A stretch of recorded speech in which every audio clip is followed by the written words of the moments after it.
In the confines of a metal tomb, heavy footsteps pace impatiently on a battered floor. A beyond ancient database sits on a screen, files buried and hidden for millennia displayed on a barely functional, flickering terminal. The name of a single person sits on the screen, a bare-bones profile, the only text other than a name. And Rankef Savuli, seer of her tomb world, frozen in time for an almost unfathomable span of years, mere weeks before her consciousness would be transferred into a new vessel made entirely of necrodermis. Hourglass-shaped irises with sclera flanked with an almost sinewy lashes. Many chunks of skin on her body appeared like scales due to the amount of lesions and scar tissues accumulated over the years. A rare psyker, possessing true powers of the warp, unlike Necrontyr Cryptex, a young girl whose unfettered psionic strength could rival the craft world Asteriani. Though she lacked any sort of control, the other fully transmuted Necrons around her didn't feel the effects of the warp like typical humans. If the transfer did not succeed, estimates predicted she had roughly a year left to live before her body completely broke down. Backdoored Imperial records sit on a second screen. A surveying fleet stumbled upon a long-since-abandoned tomb world where they found a single humanoid in perpetual stasis. A short girl who appeared to be in her early 20s wearing an ornate mask that looked like something from the dark age of technology. She reeked of the warp, and due to the feelings the Enforcers got by being near her, it was questioned whether or not she was a pariah who'd found herself left behind. Waking her from her trance, a massacre ensued.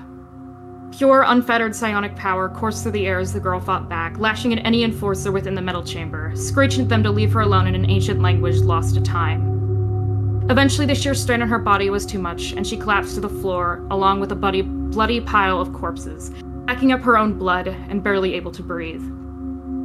The captain ordered his astropath to wipe her memory while she was weak, to hopefully incapacitate her and stop a similar incident from occurring a second time.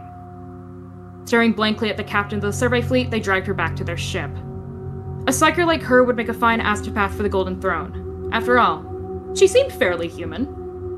Mutated, maybe, like some psykers are, but still human. Oh, that poor thing. How she's even alive is beyond me. Probably beyond anyone. Her physical state is so damaged. The scuttling of a metallic isopod crawling up onto someone's shoulder fills the silence. Even with that beautifully crafted Cryptech helmet, I give it a decade, maybe two if she's lucky, before her cells stop being able to undergo mitosis and she slowly rots alive. He pets the metal creature on his shoulder, blazing eyes narrowing. And if those humans on that ship figure out where she's from, who she may be... The screens flicker out, plunging the room into total darkness save for the flickering green glow produced by the creature's eyes. Given how they treated my brother's experiment, she's living on borrowed time. They may have been able to hide her true descent for a long while, but an Inquisitor's nose is as sharp as a Terran bloodhound. If there was a bot, I would say I have to change the music, but as there's not a bot, there is no music. Because the bot sucks. Nobody likes it. Feel free to play whatever. I don't actually have... Well, technically I do. Hold on. Well, if you want to use... Okay, I just copy nothing. Hold on. I'm doing very well. I'm good at this whole Game Master thing. You got it. Alright. Aboard the Sun's Heart, roughly a month in the deep void journey to Hecaton, the bridge is buzzing with life. Loka's other candidates for the Seneschal position were all shot down swiftly by Clovis, except for one, but we don't talk about her. However, the final candidate was set to have a meeting with the Lord Captain in a quarter hour's time. The first was too reckless, the other lacking in the proper ear for information a Seneschal desperately needed. One woman in particular seemed promising until she was killed in a freak accident while quelling a mutiny in the lower decks. Now, there was only one final candidate.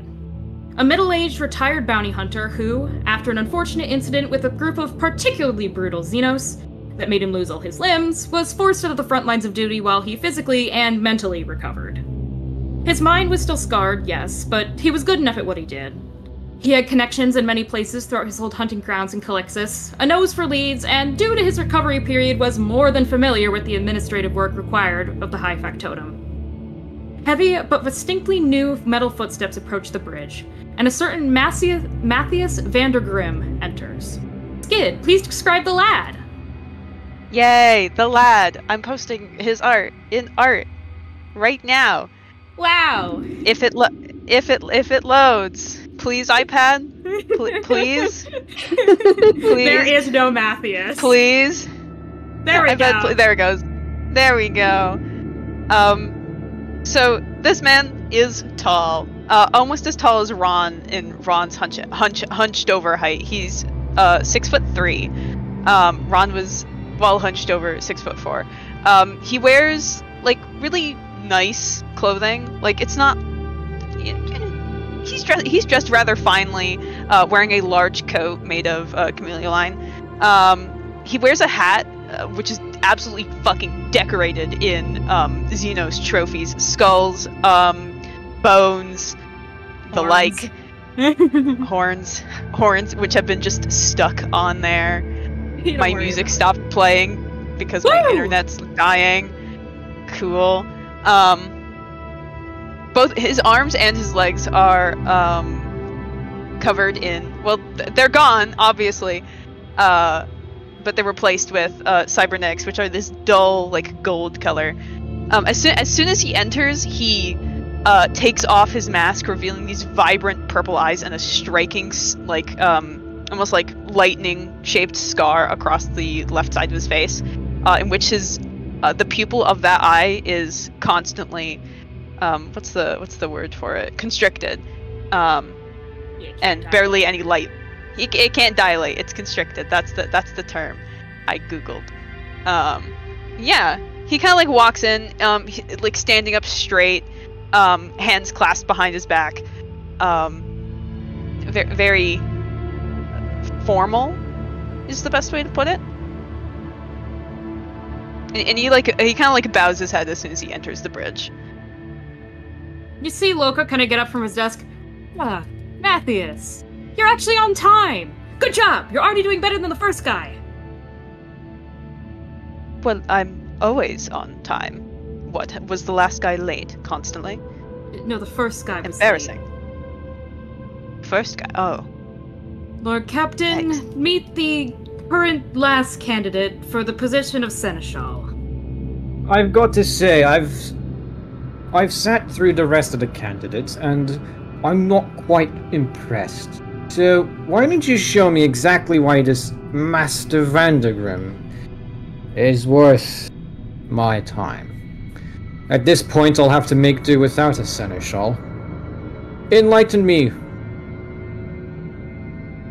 He kind of looks to Matthias. You can either do that yourself, or I can share some of your history. He kind of whispers in your ear, Matthias, minus the incident. And the bugs. Do not tell him about the bugs.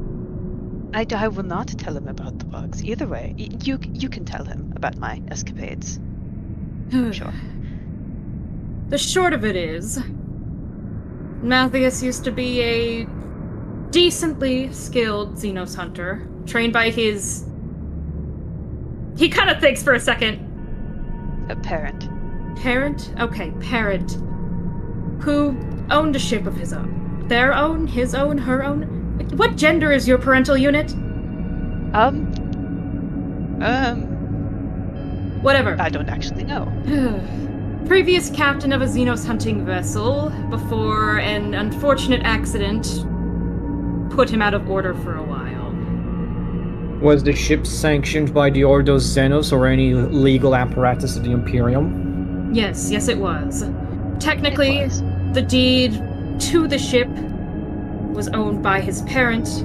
However, there were temporary sanctions put in place for him to pilot it himself. The entire operation was fully legal. They helped colonize feral and primitive worlds to get rid of lesser Xenos threats in order to make them suitable for colonization. I see. So you have experience hunting the unknown. That I do, Lord Captain. Hovis looks down at the prosthetics, and when he notices that they're firmly human-make, he is, like, kind of relaxes a bit. They are definitely AdMech made. They are definitely AdMech made. So, if I may inquire, were those limbs given to you as a result of your service to the Golden Throne, or as a result of some accident? Would It was Gradius from be my able to tell? accident, Lord Captain. Oh, never mind. Yeah, Gradius, you can. As soon as he says that you're about to pipe up before he responds to himself, you can tell with how they're grafted on. One of them's a little shorter than the other in order to accommodate the fact that there's probably more arm underneath one of them. You can tell that these were probably replacement limbs after some sort of probably pretty traumatic accident. It almost looks like he got straight up, like, if there were burn scars, you would actually hypothesize he probably got blown up by a bomb or something. However, given that he doesn't have burn scars, what it looks like to you, as someone who's seen a lot of people who've had to have bionic limb replacements, is he probably got diced to bits. Cool. Cool. Lord Captain, Yes, Gradius. may I present an inquiry for the candidate? You may. Candidate, so Matthias Vandergrim. What are thou current ear hearing results? Ear hearing results? What? Audio. Auditory Audio? processing. Yes. Are you asking if Matthias can hear you? No, I'm asking how good I'm is his confused. hearing? What's his results? Like, what's his current hearing abilities? You see, basically, because obviously people who are going to be screened for seneschal position do have to do stuff like vision tests, etc., see if they need replacements. So you look at basically pull out a data slate and basically Bluetooth connect into your, Adeptus Mechanicus hardware a bunch of test results that they actually screened him for before he was even, considered for the position. Mm-hmm. Perfectly fine vision, despite a slightly, one of his eyes, though impaired, it's not enough to really affect his long-range vision. However, it is recommended that he have a scope to see far away. However, that's true of most non-Mechanicus, which, you think at the back of your mind, yeah, well, that's because, the flesh is weak. The flesh is weak. No dir. His hearing is perfectly fine, maybe even slightly above average, though fairly typical of anyone who'd be put in a sort of spy mastery position. Mm-hmm. Despite the bionic limbs, he has no actual physical impairments. He's had them long enough and been rehabilitated enough to function exactly like a normal human in terms of motor function. In other words, he's in perfectly fine health. Alrighty. This unit is inquiring due to your capacity of following orders. Translation: the Skitarii is concerned that you may have a streak of insubordination in you. Oh, no. I follow orders. Clear and simple. Excellent. You tell me to do something, it will be done.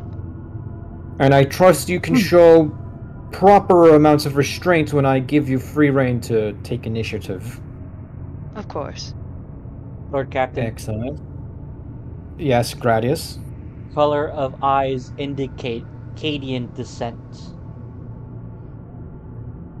That is true.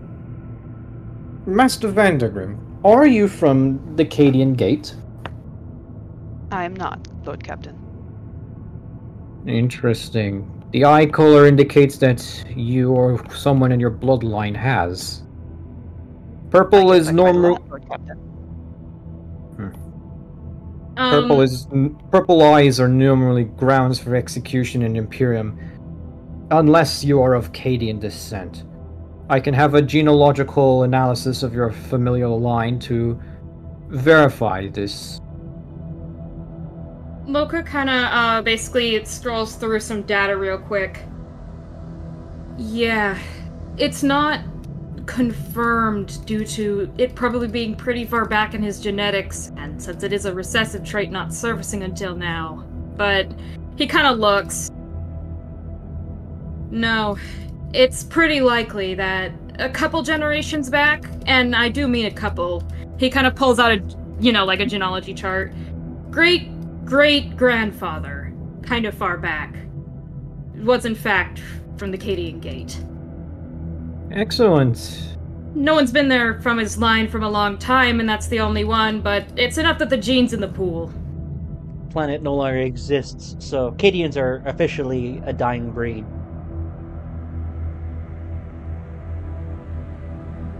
Yeah. Well, that settles that little question. I would like to know more about you from your own words, Master Vandergrim. Oh. What in specific would you like to know, Lord Captain? You I'd describe much yourself. The application here states that you are a hunter of Xenos and a slayer of many beasts. Is that correct? That is correct, Lord Captain. It is what I did for 15 years until my incident. Incident. I would like to hear more details about that after this question.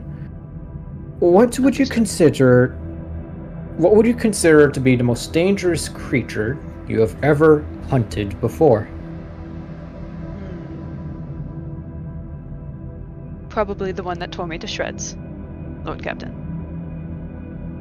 Do you have any recollection of what this beast might be?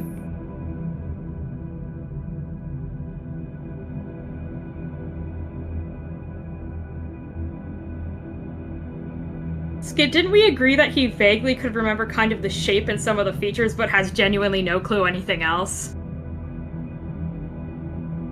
Also, Skid, if you're talking, we can't hear you. 5,000 What the ping. fuck? Oh. There you are. Did you hear Diego's question? Oh. I think Skid is having a moment. Ah, understandable. Let us wait for Skid's 5,000 ping. No, boy. Am I hearing this conversation? Yeah, you can hear this entire conversation. You're driving! This is on the bridge! Yeah, you're driving, this is on the bridge, and currently... Most of the time I have headphones on. Yeah, however, as of right now, you're basically just literally on a straight shot through the warp. There's not really much steering going on right now. You guys are in calm water, so to speak. There you are. Did you hear Diego's questions good? Yes, and then I answered said question. Well, we didn't hear you answer. Okay, repeat it again for me, so that way I can actually just, like, you know... What is the most dangerous creature you've ever hunted? Yes. Probably the one that tore me to shreds, Lord Captain. And do you recall what creature that was? I do not, unfortunately. And neither do my landing crew, for they did not survive the encounter, either. Interesting. I remember its general shape. Suspicious I remember its for general sure. shape, but I do not remember much else. You don't even recall what color it was. I do not. If I had the full resources of the Inquisition, a memory probe would illuminate the situation for us both. What is the second most dangerous creature you've ever hunted, then? I didn't think this far. I don't know anything about Xenos. Me, the player. Out of context, given the nature that Nathius wasn't a member of the Order of Xenos, you wouldn't be going after any of the big fucking factions like the Rackle or, you know, Drukhari. You wouldn't be going after anything like that. However, you probably would have faced some pretty nasty apex predators from, you know, the planets that you helped haul the local wildlife in. To give you some context, apex predators on certain worlds can range from what you think of on Earth to giant, like, woolly mammoth-sized murder cats that have toxic fangs. So, anything in that range. I also remember that giant, massive wasp we fought. Yeah, on that's Cupid 12. On Cupid Side 12. Yeah, that's not... I think that's considered a terra creature, is it not? That's not even, like, technically using the Apex stat block. That was not using the stat block from Stars of Inequity. That was provided by Lord of the Expanse. So it's just an Apex Predator on its own book. Yeah, so something skid akin to that, if not a little bit more nasty. Cool. We could just say that Vandergrim spends like a couple of minutes describing such a creature, but we don't have to go into the details of it. Yeah, let's do that. Yeah. Let's say that. So you're basically described as vague creature remotely located on one planet. Clovis is like intrigued, and he's like, "Oh, I see. Oh, I see. Now then, It's very miraculous you're able to do that with just one bullet. yes, as the Skitarii noted, efficient use of ammunition on your trip. I would like to ask you about your incident. I've gathered together the story from my own perusings and general inferences. Correct me if I'm wrong. You are dispatched to hunt a threat. Minutes upon arrival to the destination, you are ambushed by an unknown creature of ferocious persuasion. And the end result is that you lost most of your limbs, most of your landing crew, and all recollection of this attack. Do I have the details correct?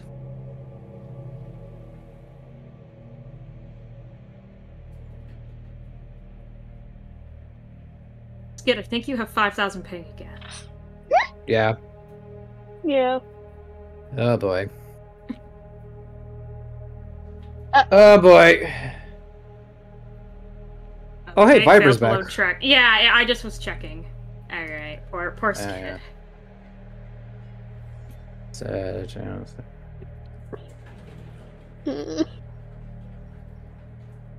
Yeah, Tam, basically, to give context on what yours going to be doing right now is you would have gotten notice from Elkhart, your navigator, that effectively this stretch of the warp is fairly clear, meaning that you're effectively just going to be flying straight from anywhere between 24 to 72 hours. Meaning you're at the helm because you're supposed to be just in case something, comes up, because the warp can be fairly volatile, but as of right now, predictions say that nothing should go wrong for the... Diego! I'm fucking banning that. As I was saying. I live. As I was saying, Tam, you're at the helm just because you should be. However, you also know that you probably are just going to be sitting there, able to play solitaire on, the bridge computer for the foreseeable future. The thing you do, you allude with the one, when you have headphones on, you have one ear back, so you can still hear people. Yes, because that way he can still be hearing, yes, but also if someone's trying to talk to him, he can hear that as well. Alrighty. My internet is no longer taking a shit. It is now normal. Alright, continue, Hopefully. Skid. Okay. I need Diego to repeat the question again, because I do not remember it. I don't remember. Skid. He described basically exactly what happened to Matthias and then went, "Is that correct?" aka, land, thing, go burr, kills Matthias and his landing crew. Matthias barely survives after it ripped off all his limbs. And yes. Now he doesn't remember shit. Yes, that is correct, Lord Captain. Understood. Now, why exactly are you interested in the position? Are you here just to get the paycheck? Or do you believe you can be of service to my fledgling dynasty? I believe I could be of service, Lord Captain. For you see, for the last 2 years I have been in a utterly boring and hellish office job. You see, Loki kind of looked to you. Yeah, because you were learning how to walk. Yes, well, I now know how to walk. And I would like to get back, yes, and run. And maybe do a cartwheel. That's for later. However, I would like to do something a little bit more. I would like to get back into some of my past escapades. However, I would like to serve something greater. Such as you, Lord Captain. You seek to be useful once more. I do. I believe my skills are wasted just sitting around doing nothing but bland paperwork and taxes.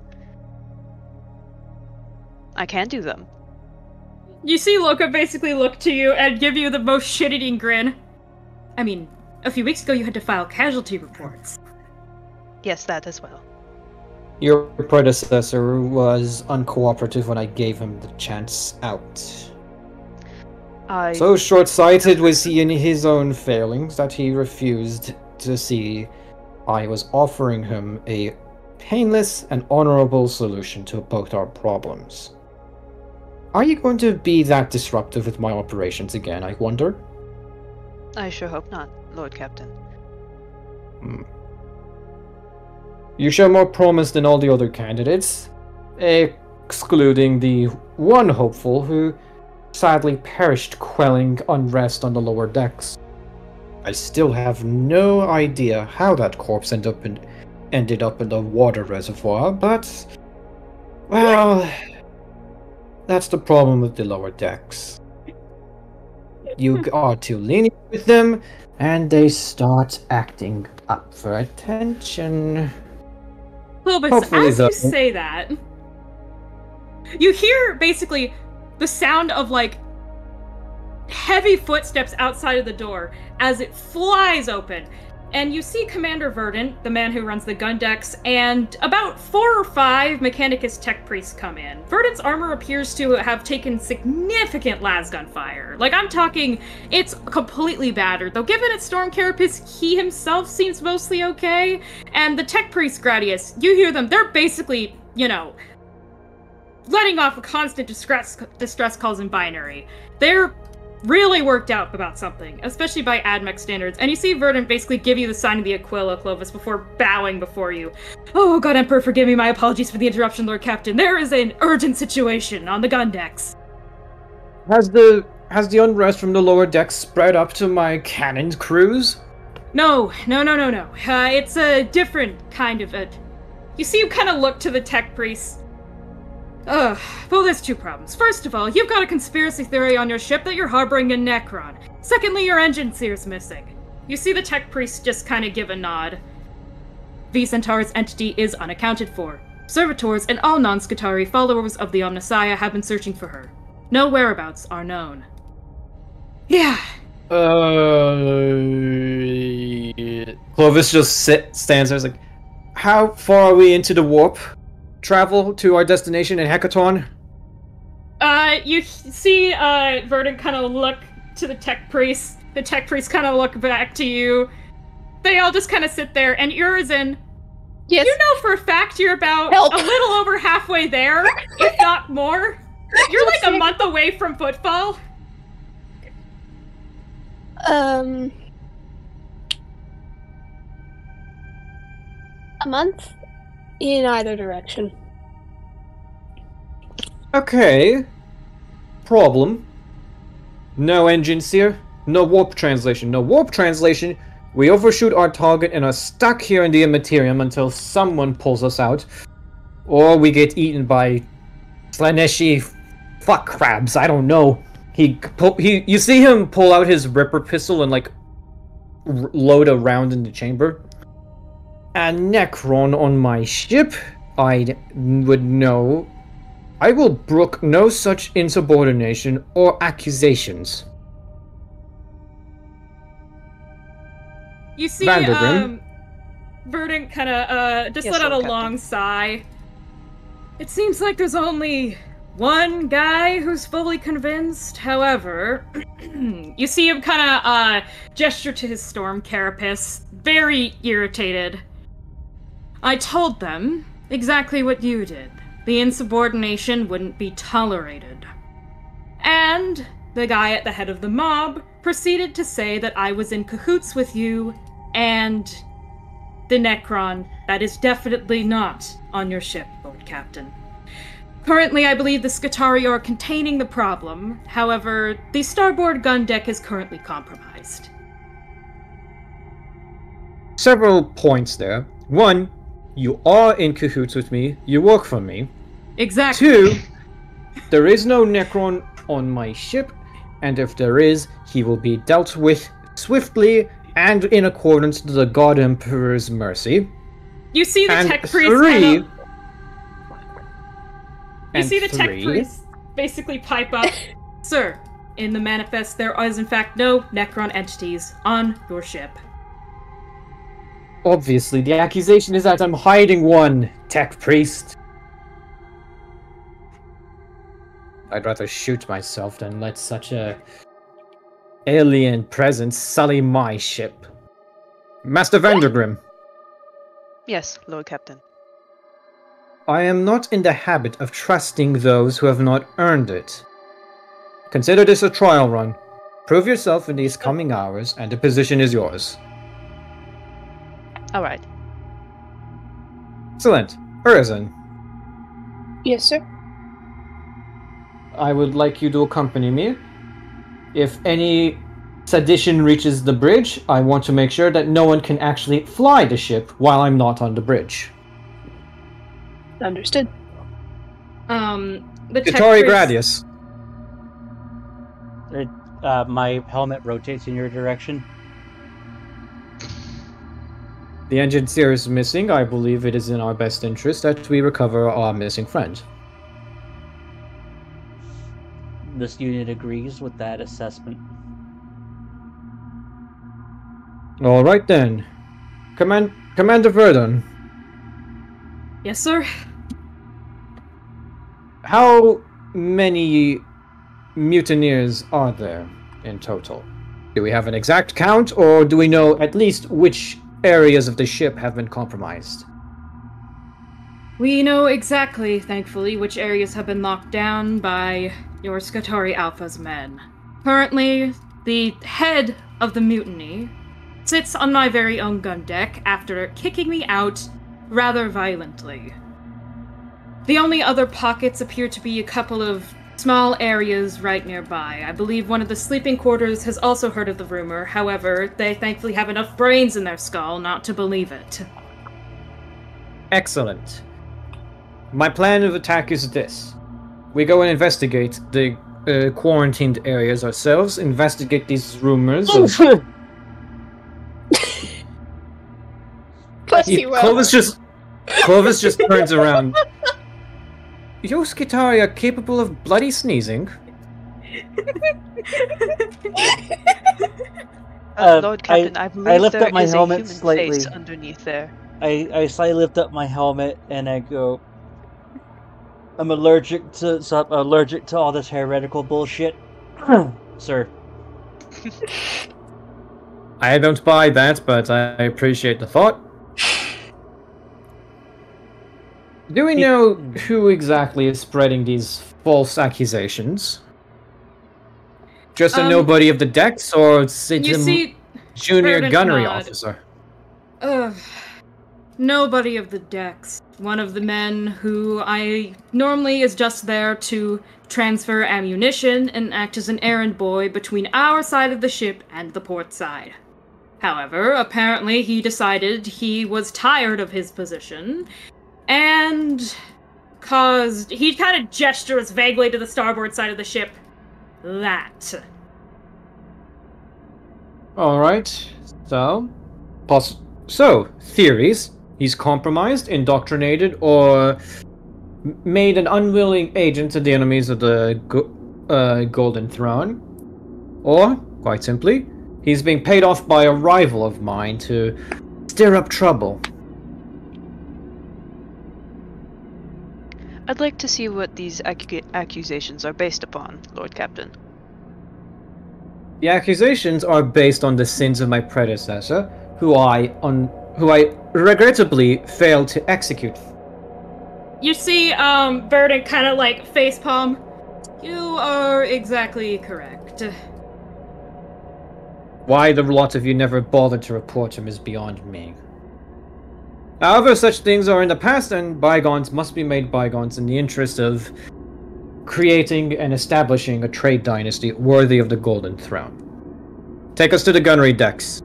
The lot of you, follow me. And Captain Verdun. Yes, sir. once we have extracted the truth from him and his confession, he is yours to punish. Thank you, sir. With any luck, you see him kind of narrow his eyes, and you sense that he used to serve in the Imperial Navy, so there's a lot of fuming that is definitely underneath his mild, only slightly outwardly panicked demeanor. He will be dealt with swiftly, and anyone who decides to try and spread his insane dogma after his timely release from service will be dealt with accordingly as well. Good man. Alright then, move out. Alright. As you guys are walking to the gunnery decks, you hear alarms as you're walking just begin to utterly blare. You hear just a obnoxiously, and you hear a very robotic voice. Warning. Catastrophic Geller field failure on deck. Adeptus Mechanicus quarters. Warning. Catastrophic Geller The alarm stopped just suddenly as they went on, and you hear one of a tech priest, one of these inner circle, basically over the Vox network immediately after.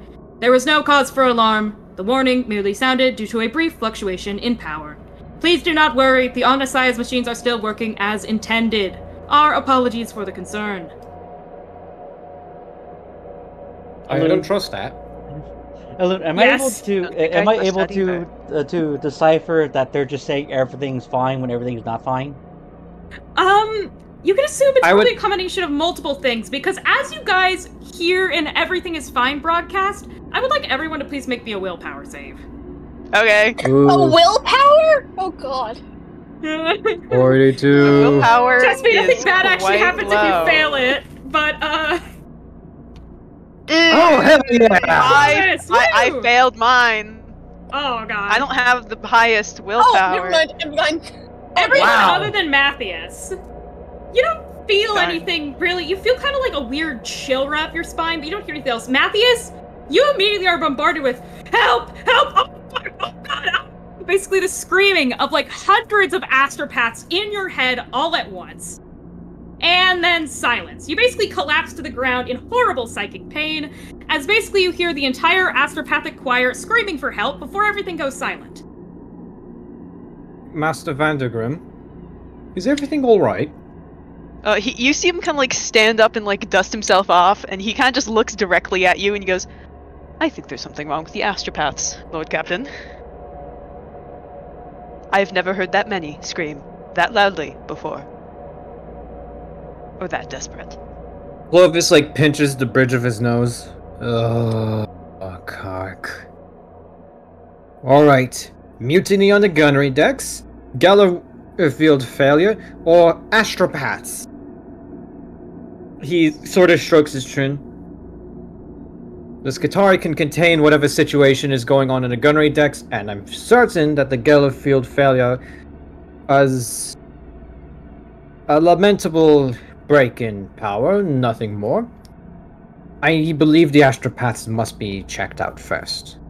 Gradius, I agree. as you basically, discreetly as all this is going on, you get in contact with the Mechanicus deck, and, you know, the people who maintenance the Geller fields, and you're able to figure out fairly quickly that they were telling the truth. It was a fluctuation in power.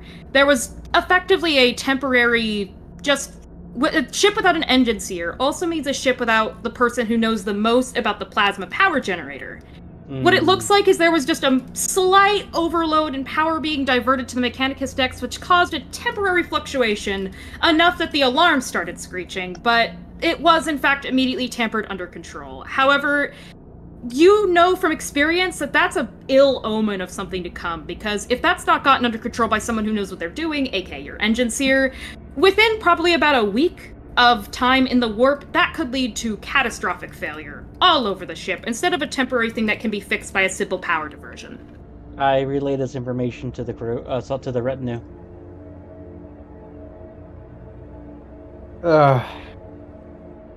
Alright, so we need to prioritize finding the engine seer. Clovis pulls up the his Vox link. Celavi. Astropath Celavi, come in. Do you read me? You hear absolutely nothing. Does anyone have eyes on Astropath Celevi? Or any Astropath? As you contact everyone you know of in the general wing, and the closest you get is basically, there's a staircase and an elevator that lead up into the astropathic decks. You eventually do manage to get in contact with one of the people in the Vox relay who's on the deck adjacent. Sir, we've lost all contact with everyone on the astropathic deck, and, I don't know how to put this, Lord Captain. There's blood coming out of the walls. What I wouldn't give for one of my brother Inquisitors of the Ordo Malleus. Alright. Everyone is to stay away from the astropathic chambers. My retinue will go investigate. As for the situation on the gunnery decks, we can always find new crewmen. Maintain the quarantine and do not allow any transmissions in or out of that area. You hear basically, Gradius' second-in-command, Skitarii, Bastion, over the Vox network. Yes, sir. We have already jammed all communications. We will continue to do so until you return. Ensure that no one goes in or out without my explicit orders. I appreciate that. Excellent work, Bastion. Clovis turns to the rest of his retinue. The astropaths are in danger, which means we are all in danger. You all know exactly what an unhinged psycho can do when threatened with the perils of the warp, and I, quite frankly, would like to come out of the warp and land on solid ground again. With me, gentlemen. Alrighty. So, as you all make your way to the astropathic deck, you notice, just as the Vox relay person, the man on the Vox relay say, conditions quickly decline. The walls in certain parts of the deck are indeed, yes, bleeding, leaking what appears to be genuine human blood. Its source? Given some of these places completely adjacent to the hull armor, who knows? The sounds of crackling lightning and roaring thunder can be heard outside the walls, and you occasionally see distressed and malformed warp apparition spirit children that seem to be silently trying to warn you to go the fuck away. As you continue further, you see, basically, you get to the doors of the choir and you feel the gravity plates basically fluctuating. Something on this part of the deck is completely wrong, and it's completely silent. You can assume Matthias heard the last transmission from the astropathic choir before the deck went dark, and you see what happened to the people on the Vox relay. Bodies of enforcers that typically guard the place are just strewn across the floor, their skin wider than the warp apparition's ghosts. All the sound that can really be heard is the dripping of the blood from the ship's metal. Can I try and see what killed these fine folk? Because I know it's supernatural in origin, but, it's always fun to figure out if it was just like, Roll me either logic? Yeah, just roll me logic. Plus 20. Can I roll that too? Yeah, both of you can roll me logic plus 20. Though, actually, Clovis, roll it a plus 20, will roll normally. Because Clovis, you're part of the Inquisition. You've seen some weird shit. I was gonna ask if I could go roll for medicine, but that's a fucking 91. Could I also roll? You could roll... yeah, Skid. Roll me with a plus 10 due to your experience with Xenos. Oh, no. I also know nothing. Yeah, so... Hey, Tam, you want to try? Sure. Let me see here. What's my logic? Do I have logic? I don't have logic. Logic is I basic. do have logic. I do have logic. It's intelligence. My intelligence is 55. Okay, I can do this. I can do this. No. I cannot do no. You little baby boop bop. Okay, You failed. Clovis, you don't know exactly... None of you know exactly what killed them, but Clovis, as you're looking around, your heart sinks. Everything that's going on here, the fluctuating grav plates, the sound of thunder and lightning outside, the bleeding from the walls, the warp apparitions. Some sort of horrible psychic phenomena happened here. You don't know what, You don't know if it's ongoing. The air is cold, so it very well might.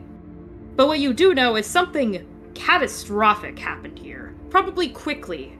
That broke down the veil between your small pocket of reality and everything outside.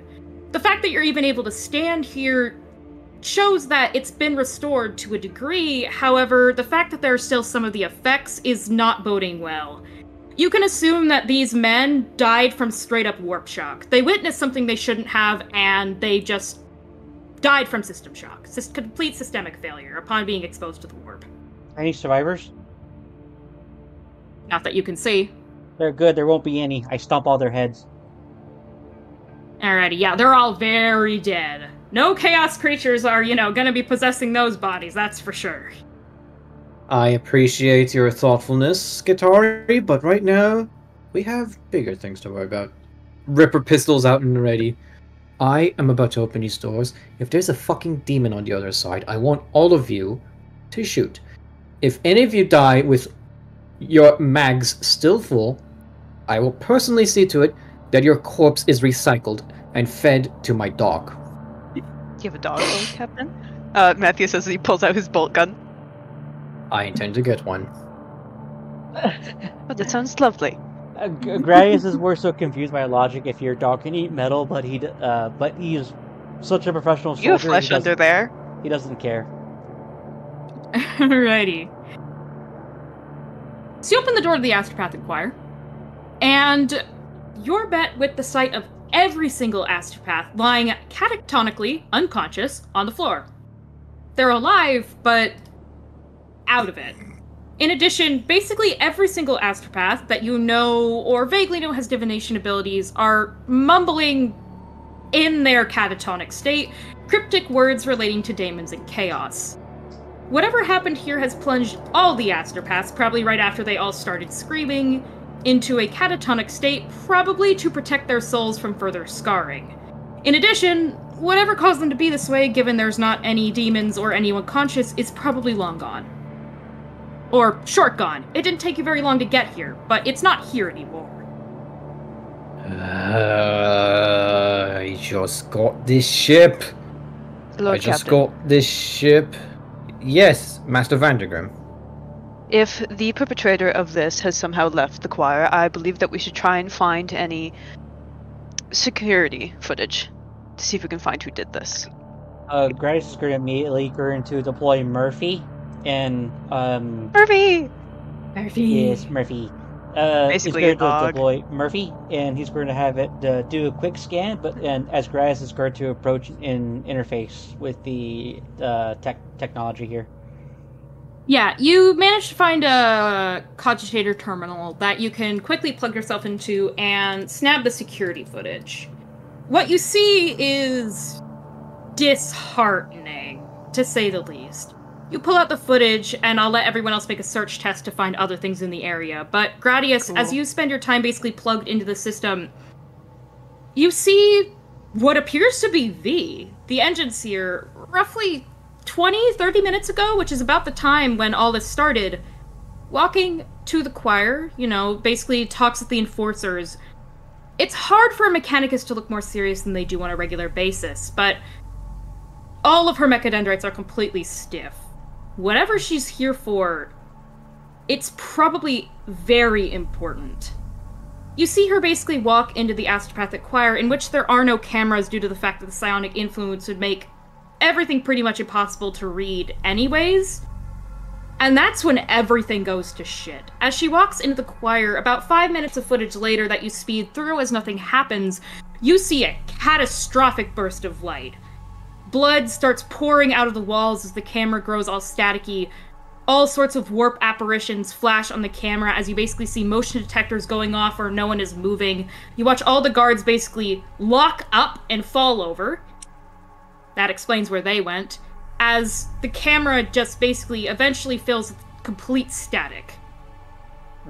You can assume something tore through the warp. Or warp happened, is the best way to put it. And you know from experience, you don't want warp to happen. That explains where the enforcers went.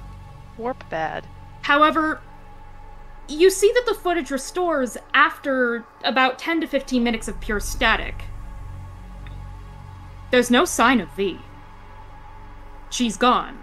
Maybe she left in the chaos, or while the footage was out. However, she's not here.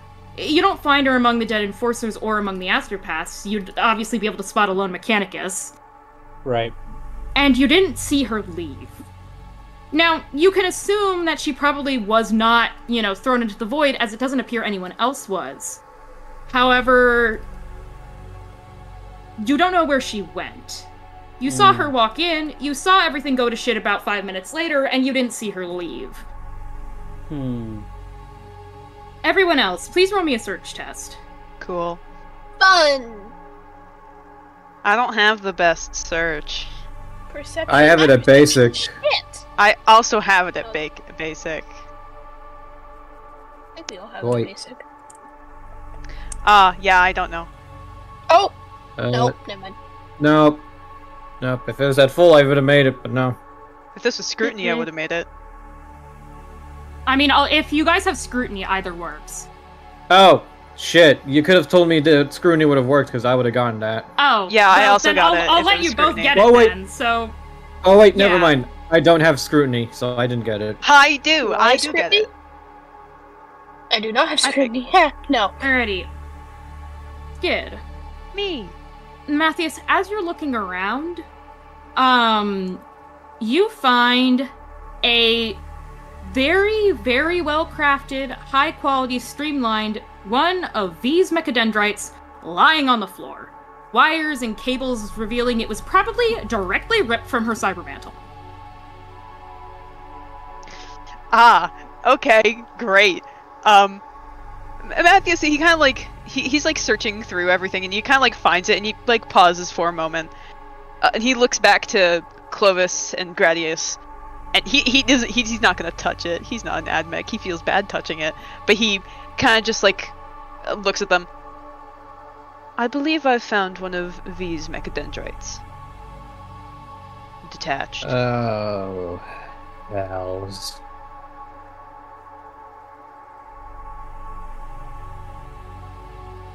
He turns to Gradius. Gradius, can you extract any useful information from this? DM, can I extract any useful information from that? It's a manipulator mechadendrite. It's effectively just a hand. If it'd been a surveying mechadendrite that had an auspex in it, maybe. But as it stands, what you do know is the fact that it's been left here is a bad sign. Especially, tech priests, mechadendrites, and things attached to their cybermantle are holy and sacred. If she left, which she probably did, the rest of her body isn't here. There was something so important or so dangerous that she needed to go after that she left a ripped-off mechadendrite on the ground. Tech priests don't do that. Gradius, Yes. do you believe you could look at any other security footage from outside of this area? Into the halls, perhaps, see if we could find where she may have went, who she may have gone with. I may attempt to do so, and be able to determine if there's any followers based upon the traffic of the region. And then from there, he's gonna go, so Lord Captain. That being left behind is clearly not a good sign. Most admech view mechadendrites as a sacred part of the order. Something, or somewhat, was serious enough for that unit to leave it behind. Are all the astropaths accounted for here, or are any of them missing? Clovis, as you're relaying information, you realize no. Savioli's completely missing. She's just gone. She's not here, there's no sign of her. Except for what Urizen found. Urizen, as you're looking around, as everyone is talking, you find half of Savioli's visor lying on the ground. Thrown on the floor haphazardly. Oh, okay. It kind of hums, as you pick it up, it kind of hums with this almost calming energy, and the minute you touch it, you feel surprisingly calm. It just kind of feels nice to just be holding it. But you also realize, wait, fuck! No one's ever seen Savioli without her visor. And she's not here. Uh-oh. Uh-oh. So you kind of pick it up, and as you're kind of feeling, this kind of unnatural, kind of nice, warm, calming feeling, that's when you have the realization. Uh-oh. Uh-oh. Uh-oh!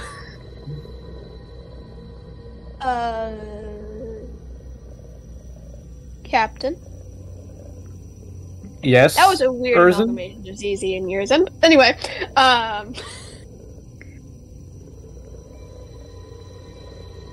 problem. Sivuli's missing.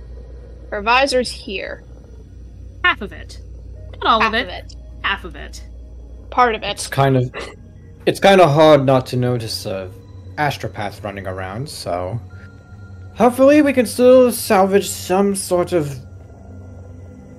You can tell that Clovis is coming very close to looking kind of desperate, like he's just not used to this shit going down so quickly. Okay. The situation is contained here for the moment, I suppose. Hang on, I'm getting a KFC ad. Awesome. Okay, Clovis, by the way, I should mention, your work with the Inquisition means you know how to also identify signs of chaos and demons, even if it wasn't your specialty. The only reassuring thing is that you don't see any. So, you assume that despite the doomsday mutterings of the catatonic astropaths around you, there are currently no demons on board. And that this also wasn't the work of a chaos cult. Alright. The situation is not as bad as it can be.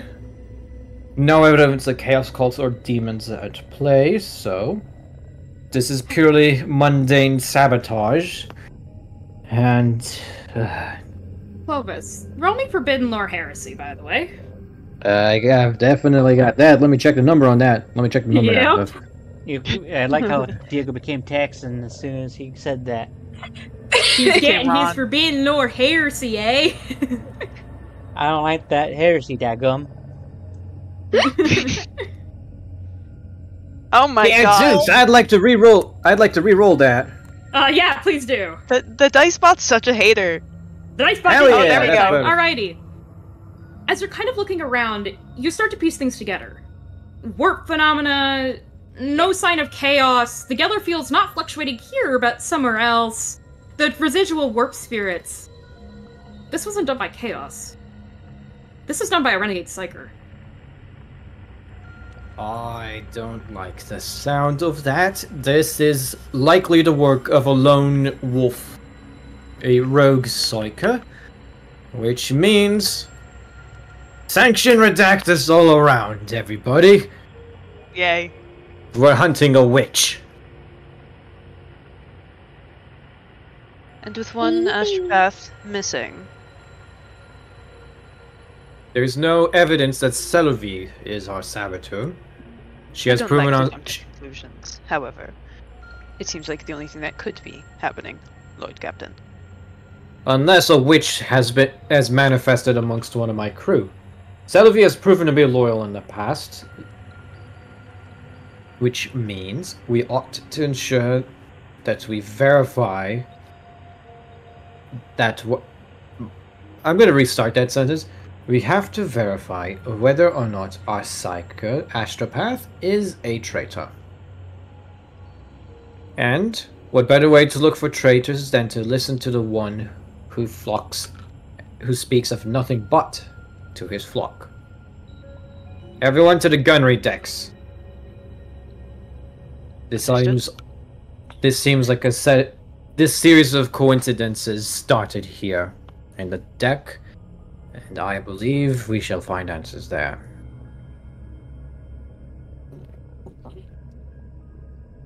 Move out. Alrighty. Yeah, I'll go. Okay. So, as you all are walking... Yes, sorry. So, am I able to answer Maddie's question? Clovis, yes, you're able to answer the question. As everyone else is basically, starting to move out, You managed to extract the footage from the cameras on the deck where, you got in contact with the guy who was part of the Vox relay. This part of the ship is normally fairly empty. A lot of people are still wary of astropaths even if they are sanctioned, so the adjacent deck is normally fairly unpopulated, so it's very easy to spot. A very pissed off looking V, Omniscion power axe in hand, chasing after an absolutely terrified Seville who looks like she's about to pass out. You basically see them run past the camera, and V looks, despite her visor, pissed. Her mechadendrites, one of them missing, are out. Her power axe has its power field up. She looks about ready to decapitate your head astropath, who is running for her life. They eventually get out of range of the camera and you lose them from there. However, what you see is undeniable.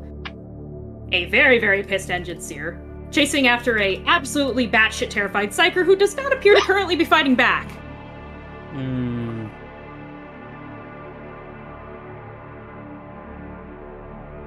Fun. Out of character.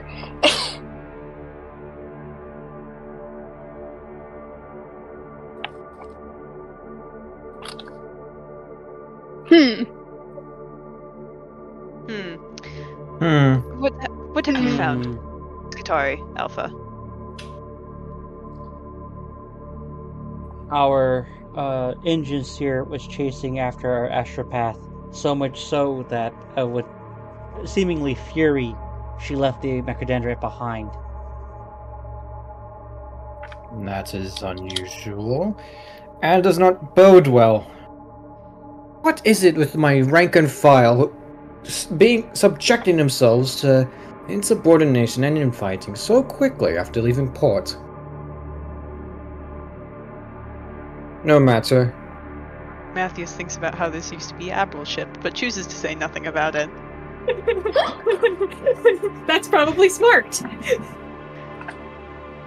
Admiral is a dead man. He who shall not be named. He who shall not be named. The previous captain. We don't talk about him. Captain. DM. Yes. Can I assume Matthews has been on the ship long enough to get the general gist of where everything is. Do I know what direction they were running off in based off the camera footage? Yeah, Gradius, you also know. They were running straight toward, well, I shouldn't say they were running straight toward. V was obviously hurting, Seville purposely for the way that she was moving, basically cutting her off. She was obviously trying to drive her towards where her own quarters are. Not Seville's quarters, but V's quarters. She doesn't actually sleep near the engine, she sleeps in the upper decks. So she was obviously trying to push her towards somewhere, probably that she could corner her and quarantine her alone. Yes? Borger. Thank you, Father. Borger. Gradius, you would notice this too.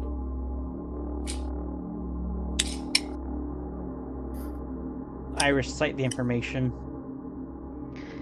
Though normally I'm not one to go into people's private quarters, I feel like this is an emergency circumstance. I want to quarantine V Centaurus's quarters immediately. Clovis is speaking into his Voxlink. I want the enforcers to be discreet and quiet. Surround the entire block. We will move in and verify whether or not our astropath has made a victim of the Engineer or vice versa. No one is to move until I give the signal. Understood? Yes, sir. As soon as you stop on the Vox network, you get a call. Gradius, specifically. As you're standing there, you hear the voice of an extremely exhausted and very glitchy V Centaurus. Her voice box sounds like it's been completely fried. I mean, like, she's almost impossible to understand, but thankfully she is speaking in binary, which means that you can just barely between the kind of static interference from being on the astropath deck and her completely fried voice. The words get through. Gradius, I need the rogue trader immediately in my quarters, alone or with ones he can trust, with classified information of utmost importance. Additionally, tell our tech priest they need to divert more power to the ship's Geller fields in the astropathic chambers. As she speaks, you hear the sound of creaking metal and distorted cursing in low Gothic, as well as a distinct snarling noise. Omnisci, protect me! Do not make me put you down, you witch! You've done enough damage already! The transmission cuts off as a horrible combination of static and high-frequency whining replaces the signal. As soon as it happened, Lord Captain. I heard. You did? You don't understand it. She's speaking in binary. Oh, never mind. You recognize her voice vaguely. I You don't know what recognize she that. said. I recognize that binary chatter came from the engines here. What did she say? She said that you need to get to her quarters ASAP, and we must have all available tech priests to the Geller deck to reinforce it. Clovis gets into the voxeling. Tech priests. I want tech priests maintaining the Geller field now. And If it falls, I will recycle you all into spare parts. as soon as that happens, Grass is going to bend the knee, and he's going to go, Sir, sir, I will never tire. Let me take you there. No. Just no. Everyone, move out now.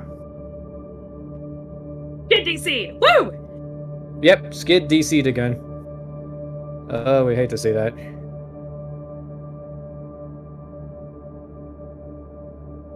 It's probably fine. let me real quickly see if Viber is working. If not, post some new music in music channel. Viber, my lovely, lovely music bot. You should totally let me play music. It did not let me play music. No.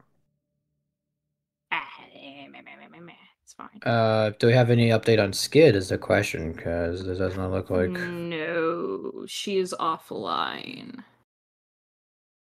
Oh, no, she's online again on mobile. At this point, I think we need to tough it out with using a phone instead.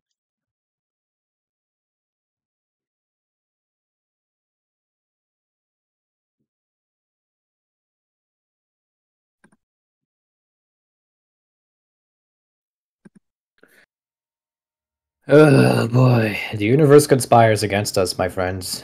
That it does. Almost as much as the dice bot. I also like how the music perfectly fades out as soon as Clovis gives the orders.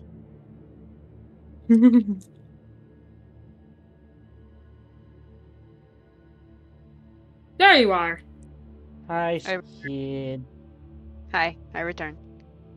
Gradius. You end up taking the lead just because you're the only one who knows all the codes to get into V's quarters. You commune with the machine spirits and eventually manage to get to V's personal room. Everyone please go to slide 10. And Skid, make a token, because you do not have one. Yeah, I'll need to make a new one. Yeah. Alright, loading.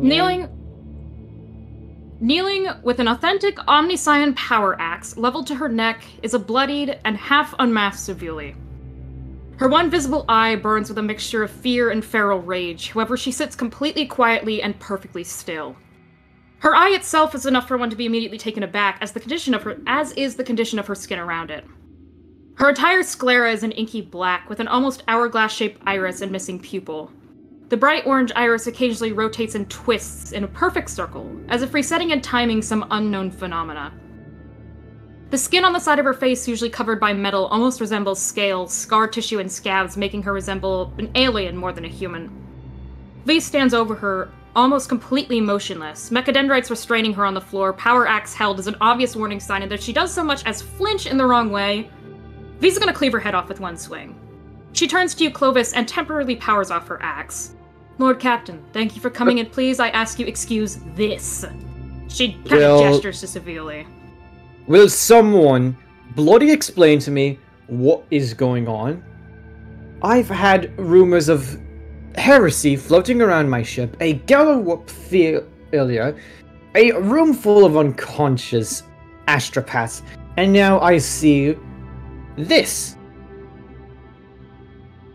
This girl is less than human and thoroughly dangerous. Not only did she cleave off one of my implants gifted me by the Omnisci in her frenzy earlier, but I have reason to believe she has never undergone the rite of sanctioning.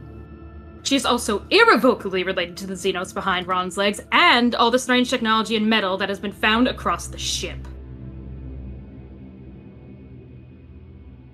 Once again, I rue the fact that I was not able to bring Captain Abril to justice myself. He sort of like walks over. Saluvi? You know exactly what happened to Ron when he stepped out of line. Fortunately, your trial will hopefully be much more productive and clean. I was just doing my job, sir. I didn't know any more than you did. She came to me and she attacked me. I didn't do anything like that. You see V just basically, her finger is just on the button to turn the power field back on, and severely basically protests. Centaurus. Yes, sir? Do you have recording of what happened? You see her basically, just basically scrunch her eyes shut. She scrambled my aspects, sir. Thankfully, I was able to use the ship's camera system and the backup one on my mechadendrite in order to track her down. So it's I wanted to ask her a few questions. Nothing else. What sort of questions? I'm sure you know I've been looking into the techno-heresy that was the previous Seneschal's legs. Go on. The metal that makes it up appears to be a very primitive, I do mean primitive, version of Necron's signature necrodermis. And the technology that was used was undoubtedly piggybacking off of cryptech weaponry for the bombs. Thankfully, they're not as potent as anything you'd find in the hands of the actual race. However, the fact remains. Seville, somehow, according to her own words, had seen that metal before when she woke up. Meaning, she undoubtedly comes from some form of Necron tomb world. A few tests ran on her genetics, and her mask reveals a few things. One, her DNA and genetic data is slowly being broken down by radiation, and that she already shows signs of severe damage. 2, her body is frozen in time, but through carbon dating her mask, which I managed to do, with or without her consent, it's evident she's existed for an almost unfathomable amount of time, far before the Imperium of Man. 3rd, her genetic makeup only resembles the few known survivors and recovered remains of the Necrontyr race.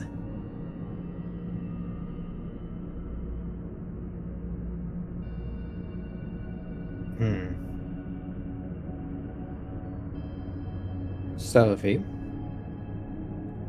Yes, sir, Captain? Did Lord Abril ever authorize you to mind-wipe anybody on his crew? Only Ron, sir. Has anyone ever mind-wiped you? I believe so. I remember being knocked out by a group of enforcers after I woke up. Nothing before or after until I was on Holy Terra. I remember nothing from before I woke up. Have you had your soul sanctioned and bound to the Golden Throne? I should have. The rite was performed, but I was blind before it succeeded. Far before. I've no way of knowing if the rite actually worked, though I did survive, so we assumed that it did.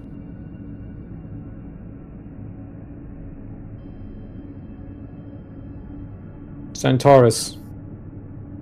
Yes, sir. Who attacked first? You or Saluvi? All I did was ask her why she didn't tell us what she was. And I told her that I was going to need to put her down unconscious to make sure she didn't do anything. You saw what Ron did when we called him out. I assumed, given those two were close, if nothing else, she would do the same. I threatened her. She shot first. Pure, unfettered psychic chaos. And what authority were you acting on? She doesn't have eyes, though you can just feel her basically realizing that she definitely fucked up. You said you wanted to put her down under anesthesia to avoid another Ron incident, and yet you went behind my back and explicitly acted without my orders. This entire investigation was within your purview, and yes, it was your duty, but I'm fairly certain my engine seer would consult with me first before she goes barging into the astropathic chambers. Am I correct, Magos? Yes, Lord Captain. So, you operated without my authorization. With all due respect, sir, there should have been a section of tech priests who were supposed to go and inform you of where I was heading. Is it my understanding that they never got there? I only was visited by a complement of tech priests in the company of our artillery master, Commander Verdun. And they only told me that you had gone missing.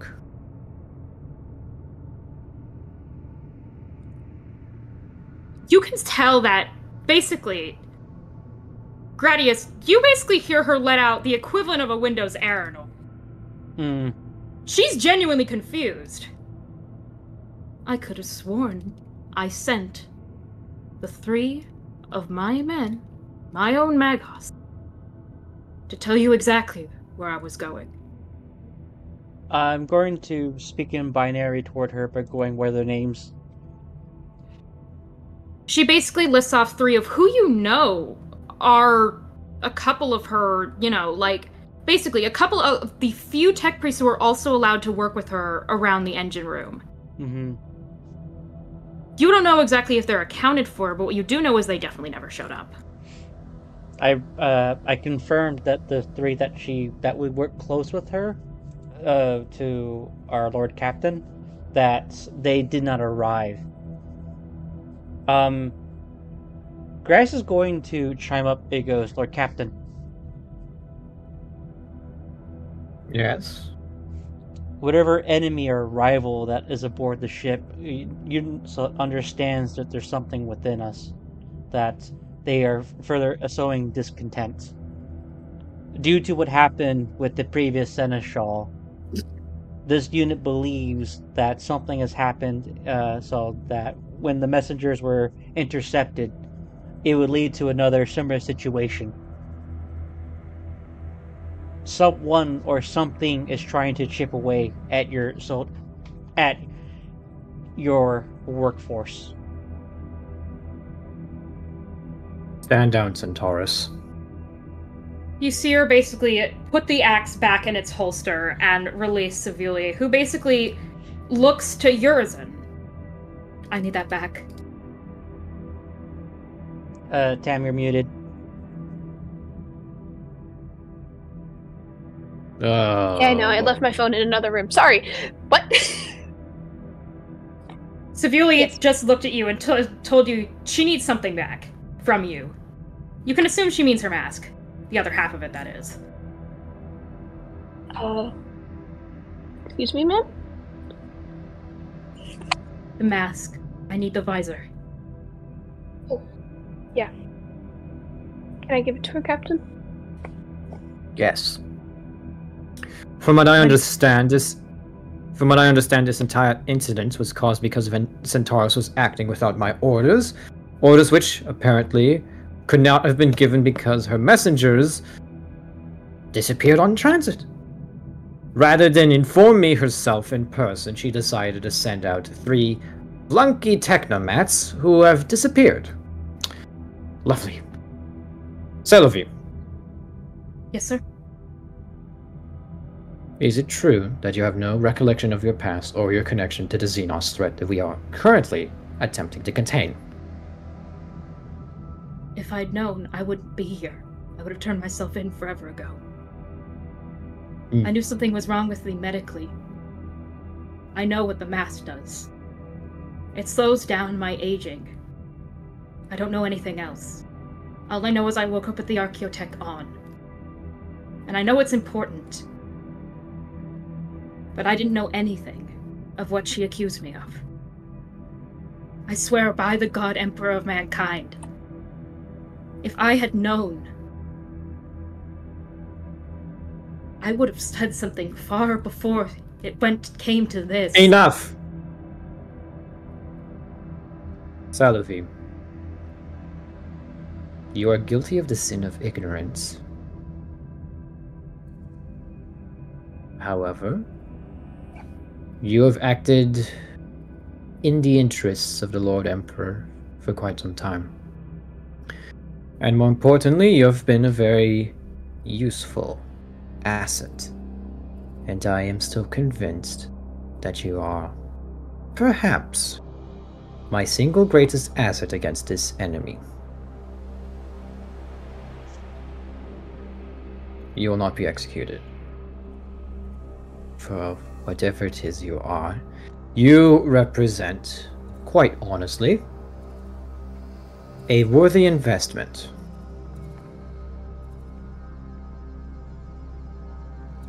Do you plan to continue cooperating with me in the future? With all due respect, sir. Why wouldn't I? Smart. Self-preservation goes so much farther than faith, because the faithful will gladly die 1,000 times over. But the coward will do so much more just to live. Tell me, who do you think's more useful to me in the long run? I have no interest in finding out whether you are a coward or a zealot. Whatever it is you are, Selovi, I will figure out in due time. Right now, my ship is falling apart at the seams. I have need of an astropath who can help me put it back together. Provided you can control yourself in the future and avoid any other mishaps that involve my ship bleeding, you still have a place on my crew. You see her kind of tentatively nod. Admittedly, sir, this is the second time I've technically caused metal to bleed. Was I here for the first time? No, sir. Then it doesn't count! Centaurus, you left one of your mechadendroids in the astropathic chambers. Deal with That it. I did. Yes. You see her give you a mechanical nod as she basically, I wouldn't say stalks, but you see her basically go to retrieve it. You can tell that she's internally fuming, not at you. And one more thing. Magos, Agencia. He Yes. puts a hand on Centaurus' shoulder. If you so much act out of line again, I won't exile you off my ship like Gradius. Saw to it. Ron had a chance. He squandered it. You are on thin ice. I'm keeping my eye on you, and I expect you to be on your best behavior. April's legacy must die. And to do so, we must all work towards the common good. I reiterate, step out of line again, and I will find a new engine seer. And, yes, Lord Captain. And while I can't punish you because you enjoy a certain degree of legal protections, I can at the very least ensure that you won't be making such a mistake again. Ever. Are we clear?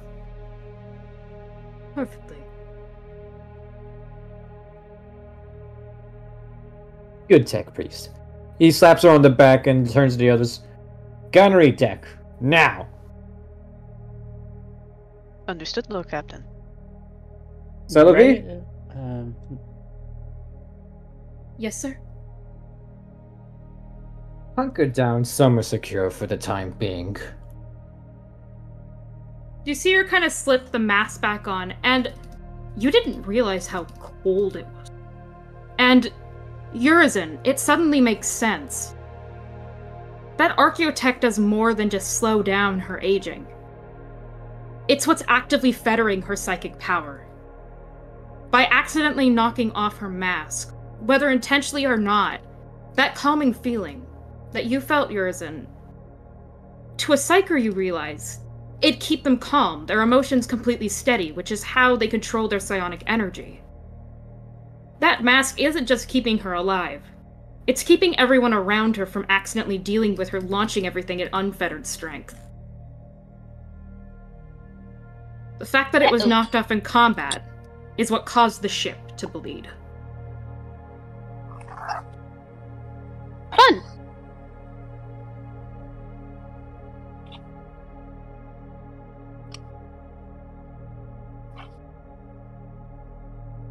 Very fun. What you'll do with this information, Urizen, is completely up to you. As you're the only one who's touched it, you're the only one who could feel the artificially calming properties of it. Mm-hmm. But as you see her basically knowing the layout of the ship, you and Gradius and Matthias can all deduce she's heading to her own private quarters to collect herself. Mm-hmm.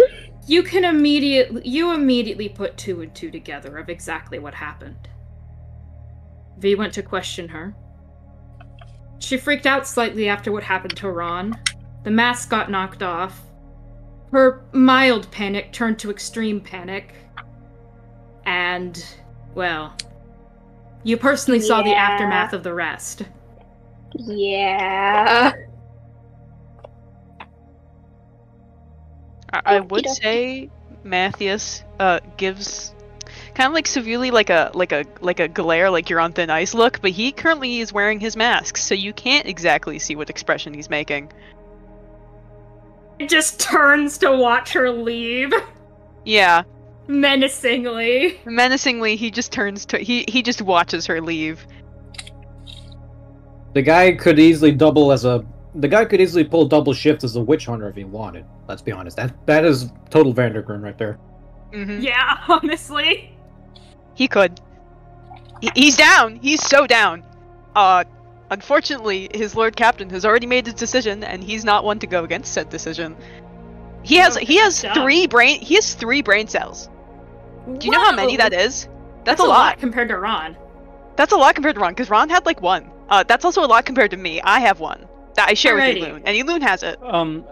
Grace is going to remain in the room the longest as everyone else leaves. He's going to turn to V, and he asks, "Why didn't you come to me for help?" I ask in Technolingua. You basically see she's actively tinkering with her voice box, which has been completely shot the entire time. She was understandable in Gothic, but it was completely on the fritz. And you basically see her basically reattach a couple of wires as she turns to you, and it sounds much more normal.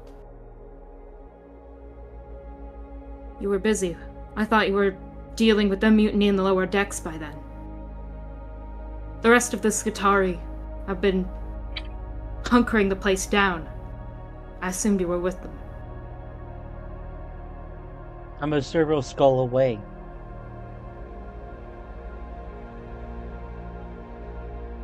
You see her, give you a look.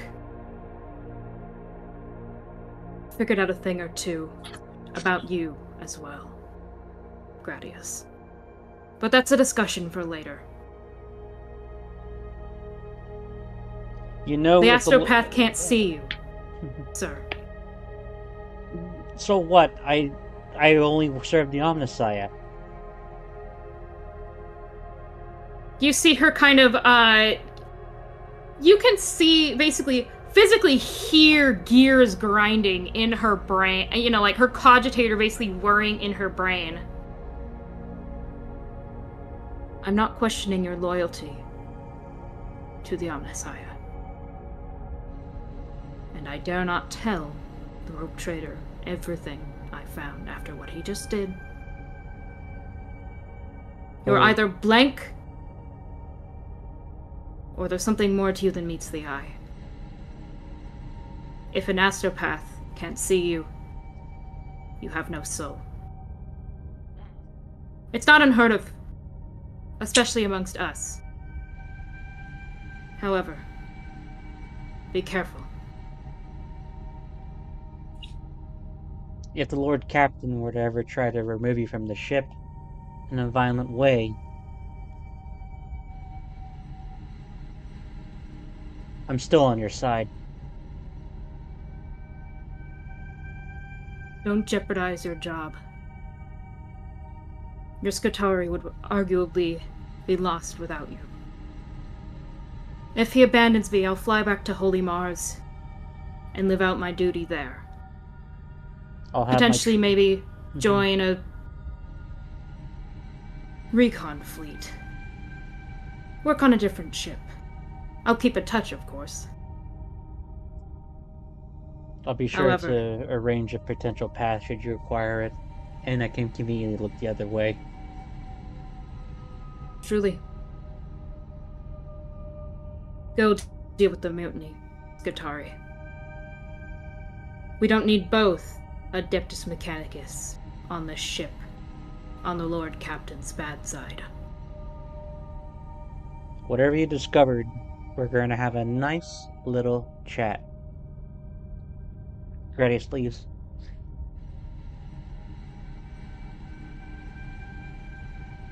All right.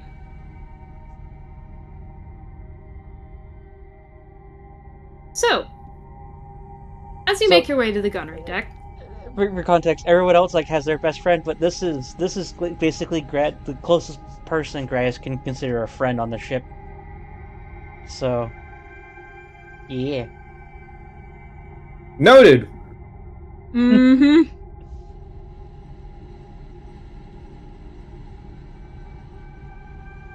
Imagine having friends in your workplace. Couldn't be Matthias Vandergrim. With the expert aid and suppression of Gradius' Skitarii warriors making sure to keep the current threat in the lower decks contained, you manage to make your way there. Thankfully, as reported by Commander Verdant, only a small portion of the people are actively hysteric, and they have, in fact, all been quarantined off. However, as you meet with Gradius' second-in-command, Bastion, who you heard from earlier, you can see he's looking a little rough. Armor slightly dented. Obviously, he did a good work on the front lines himself. Greetings, Lord Captain and Alpha Gradius. We have kept the starboard gunnery deck quarantined, where the hysteria is centered. Current estimates show we have lost roughly 5 warriors and have had to knock out some of the heretics. They demand to speak with the Lord Captains about matters pertaining to Ronald Guts. The Great continues to provide me with no end in sight of the problem. What demands have they made so far? Has there been any other updates I should be aware of? You see the Skitarii basically give you a slight nod. We have heard them defacing the inside of the ship. Metal grinding on metal. Is that all you've heard so far? They also have tried to send out multiple broadcasts via Vox Network. They have been sufficiently scrambled.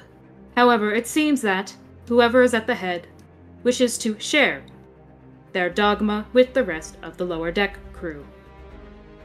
And turn more of them against me. Lovely. Send a message in telling them that the Lord Captain is here and is willing to parley. You see, Bastion basically, basically in Technolingua, mixture of Technolingua and Binary, basically order one of the other Skitarii warriors, Gradius, who gives a quick, salute, and then goes on in. Couple tense minutes pass. The Skitarii comes on out, no worse for wear. And, basically says in Low Gothic, "They have lowered their weapons, Lord Captain."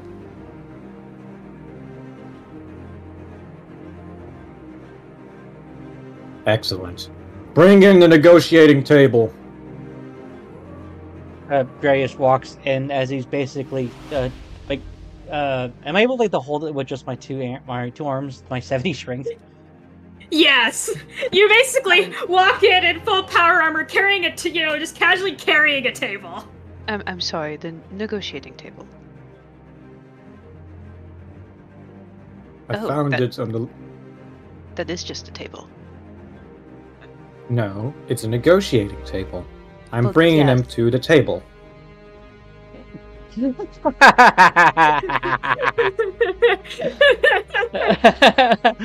not used to these... I'm not used to this, Lord Captain. Apologies for my...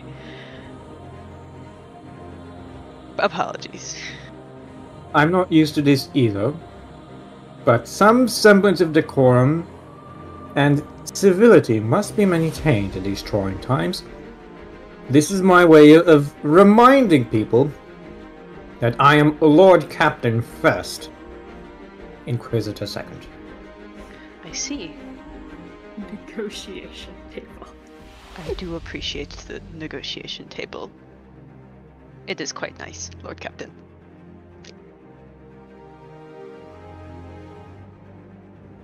Urizen.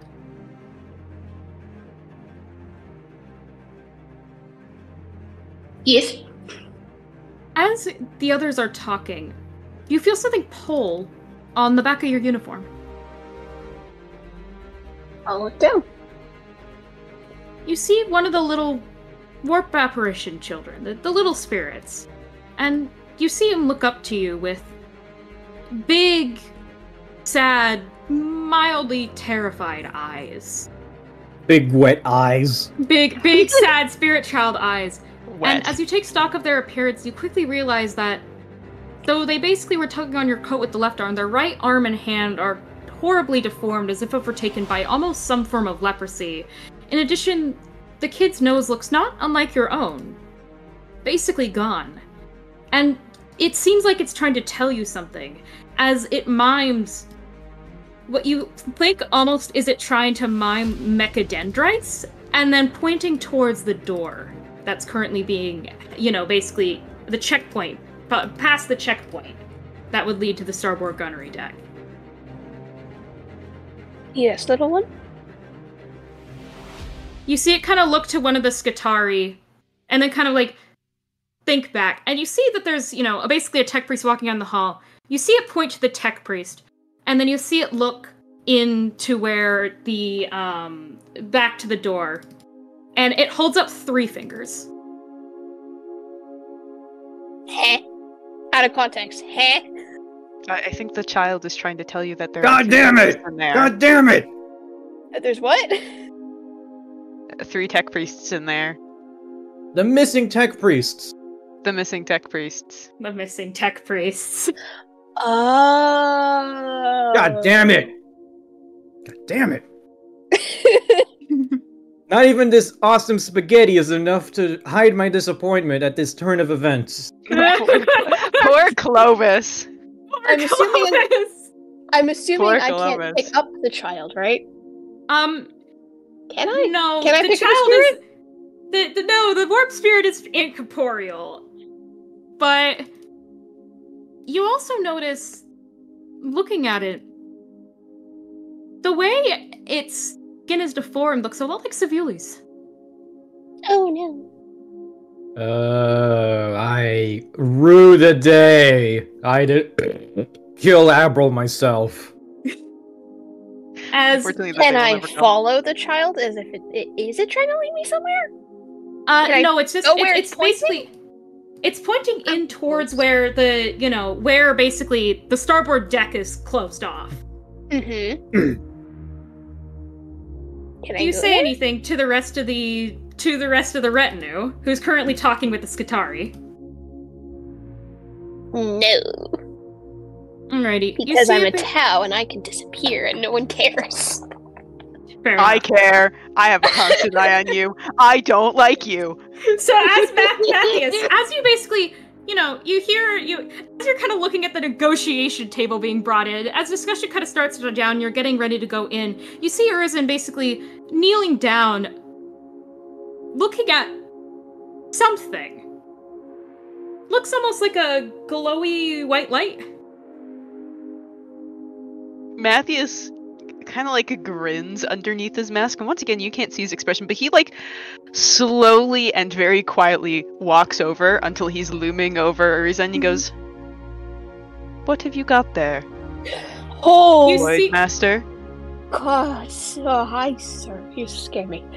You see Urzin, as he towers over you, see the kid, basically the little spirit of the kid, basically hide behind your leg and kind of slightly poke its head out and look up with these big, sad eyes to Matthias, as if it's absolutely terrified of him.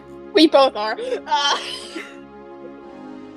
Matthias, you see a little spirit child's head barely poking out from behind the Tau's legs. Ah, a warp spirit then. I see. What has it been telling you? I assume it has... Sir, can't speak. That's not what I meant.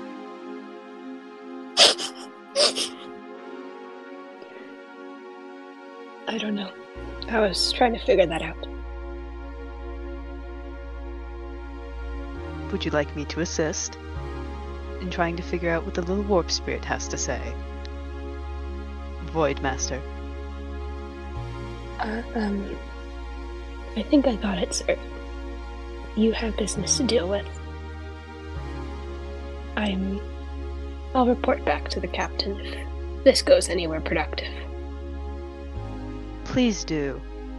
I'd hate to have the captain have any missing information before we do anything else. Understood.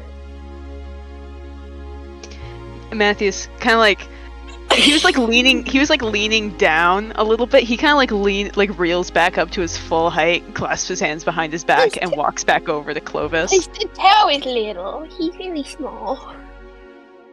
He's a small little man. He's small. Matthias kind of walks back over to Clovis and kind of just stands there. He's still keeping an eye on Urzin. You can tell his mask is faced in your direction, Urzin. You feel like if you could see his eyes, he would be absolutely glaring at you. Either that or smiling maliciously at you. Okay, following the child. Escaping. So, you basically, after, as everyone is talking, you follow the kid who, it's a warp spirit, so it could fit into spaces much smaller than you, but given that you're fairly lanky as a Tau, yeah, and you have an agility, which means you have a great contortionist skill, you manage to follow it into one of the ship's vents, and basically you peer in to what you realize, it's taking you to a place where you can look through basically a split in the metal into the gunnery deck, and as you look in, you see it kind of basically gesture into one of the corners, and you see 3 tech priests letting out distress calls in binary, currently basically restrained. Oh shit.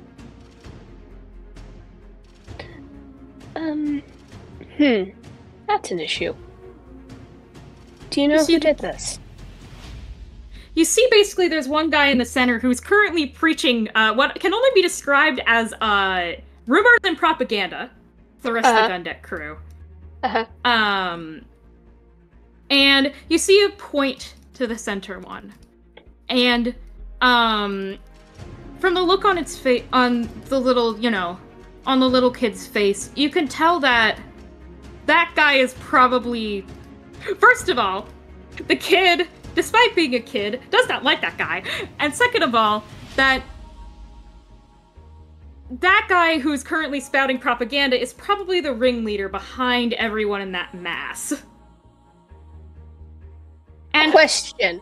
Since you're over here, you can tell that there's about 20 or 30 people currently listening to him. Question. Yes? I'm going based off of ZZ because that's where I'm remembering the beads. We have micro beads, right? Yes. Correct me if I'm wrong. I'm imagining them like Wakandan bead bracelets. You know what I'm talking about? No, they're AirPods. They're like AirPods. Okay, that I understand. Very helpful. I'd also like to point out that Clovis ordered a complete communications blackout in the block, so you wouldn't be able to call them. You can't actually use it. You'd have to go back the way you came and talk to someone like a normal person. Face to face without all the millennial distractions. Ha! Exactly. No more iPad kidding for you. Sorry. Plan. It was gonna be cool. Anyway,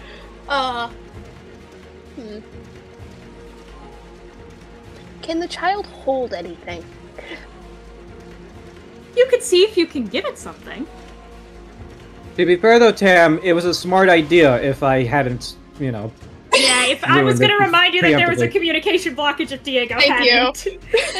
I'm sorry, Tam. It was a good... It's a smart move. It's a smart move, but Yeah, it's a smart move. I was gonna turn on the microbead and sort of just walk up to them so that you could hear the conversation, but you didn't have to be there. Oh, that would have been so smart. Yeah. Yeah. Alternative idea. Mm-hmm. Can I try to hand it my helmet? Can you try and hand it your helmet? You basically take off the helmet and you give it to Little Warp Spirit, who really only has one functioning hand, and you basically see... I mean, you saw it basically phase through walls, so you're not 100% sure if it can grab anything, but you see as basically the helmet kind of floats beside it. This is a great idea. I see no problem with this plan. As it kind of tilts its head at you, as if expecting you to tell it something. So, the room I was in when you found me, I need you to go back there and get the captain's attention, show him that helmet, and bring him back to me. You see the little spirit kind of nod, and then, basically put the helmet on and, basically make horns with his hand to basically, mime Matthias. And he looks very worried.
Out his hell pistol. Clovis reaches over and pushes his hand down so the gun goes back in the holster. You see the kid basically look to you, Matthias, with the most small child look ever and basically stick his tongue out at you before he turns back to Clovis. And he basically taps the helmet as if to gesture like Urizen and basically points to the direction that he's in. When Gradius. pushed the Yes? gun down, Mathis kind of just like nods like once. It's like, yeah. Yes? Servo Skull. I detach and Murphy! I summon This is the plan! Murphy. Thank you! Murphy! You get Murphy. Matthias, by the way, looks down at the child and he looks at Clovis. I hate children. Truly. Too bad. I love them. Anyway, I think they Yuri hate does. you. I don't. Anyway. I believe that should have been mentioned in your file. That does indeed impact your application. Does it now? I can deal with children. Doesn't mean I like to deal with children. Clovis, now Important that you've actually distinction to make. Now that you've also gotten a good look at the little warp spirit, you also notice the resemblance to Savuli and her deformities now that you've seen them. If I am ever sent to the warp, I sincerely hope I will have the chance to meet Captain Terragast again, so that I might piss in his spine. That sounds lovely, Lord Captain. I wish to inflate his spleen and use it for recreational purposes. That sounds lovely, Lord Captain. Servo Skull! If you died, I would be happy knowing that you're doing that. Alright, to so what do you want me to the do old with the servo captain. skull? Follow the ghost child, holding Follow the Urizen's ghost helmet. child! I go, so... Holding the floating helmet! Alright then, I order... Alright, so... I have it do so. Alrighty, so you can see through the Servo Skull's eyes, because that's how Adeptus Mechanicus work. Can he hear? At That is very important. Yes, Can he he hear? can hear and see. You Good. can use the senses of your Servo Skull, as if they're your own. Except However, for it the red does dot blind sight, you- you can't do that yet. Yeah, except for red dot sight. However, the seeing and hearing, yes. So, basically, Gradius, you watch as Murphy basically follows this little floating helmet. You know, you walk through the same vents, and you basically see Urizen basically crouched, down in like a little nook in, the walls, looking out through like a little peephole. And you hear the guy who's still preaching, in the room. Via, Murphy's, whole, eyes. And you see, Urizen, you see as the Servo Skull comes around the corner. And Lovely. the kid basically looks, and hands your helmet back to you. Thank you. Gradius, as you're looking through the Servo Skull's eyes, you see the 3 tech priests. You might also look a little similar. You realize, oh, motherfucker. Those are V Centaurus' tech priests. Currently bound in the corner, letting out distress calls. As soon as it happens... As you hear the guy basically preaching in the room, there's only one metal that regenerates like that, so you know it has to be on board. He's in cahoots with them. He was killing, he vanished the seneschal to cover up his tracks. You also see that there's a whole bunch of very poorly drawn diagrams of Ron basically etched into the metal of the ship's walls that he's pointing at. Cool, I'm a religious figure. No, you're a propaganda figure. Cool, You're I'm a John- propaganda figure. Let's go. Skid, you've become John Galt. I'm so happy about this. That's so cool. I'm propaganda. You're fucking Atlas. Hell yeah. Ron is being used for propaganda. Somewhere else in the warp, Ron sneezes.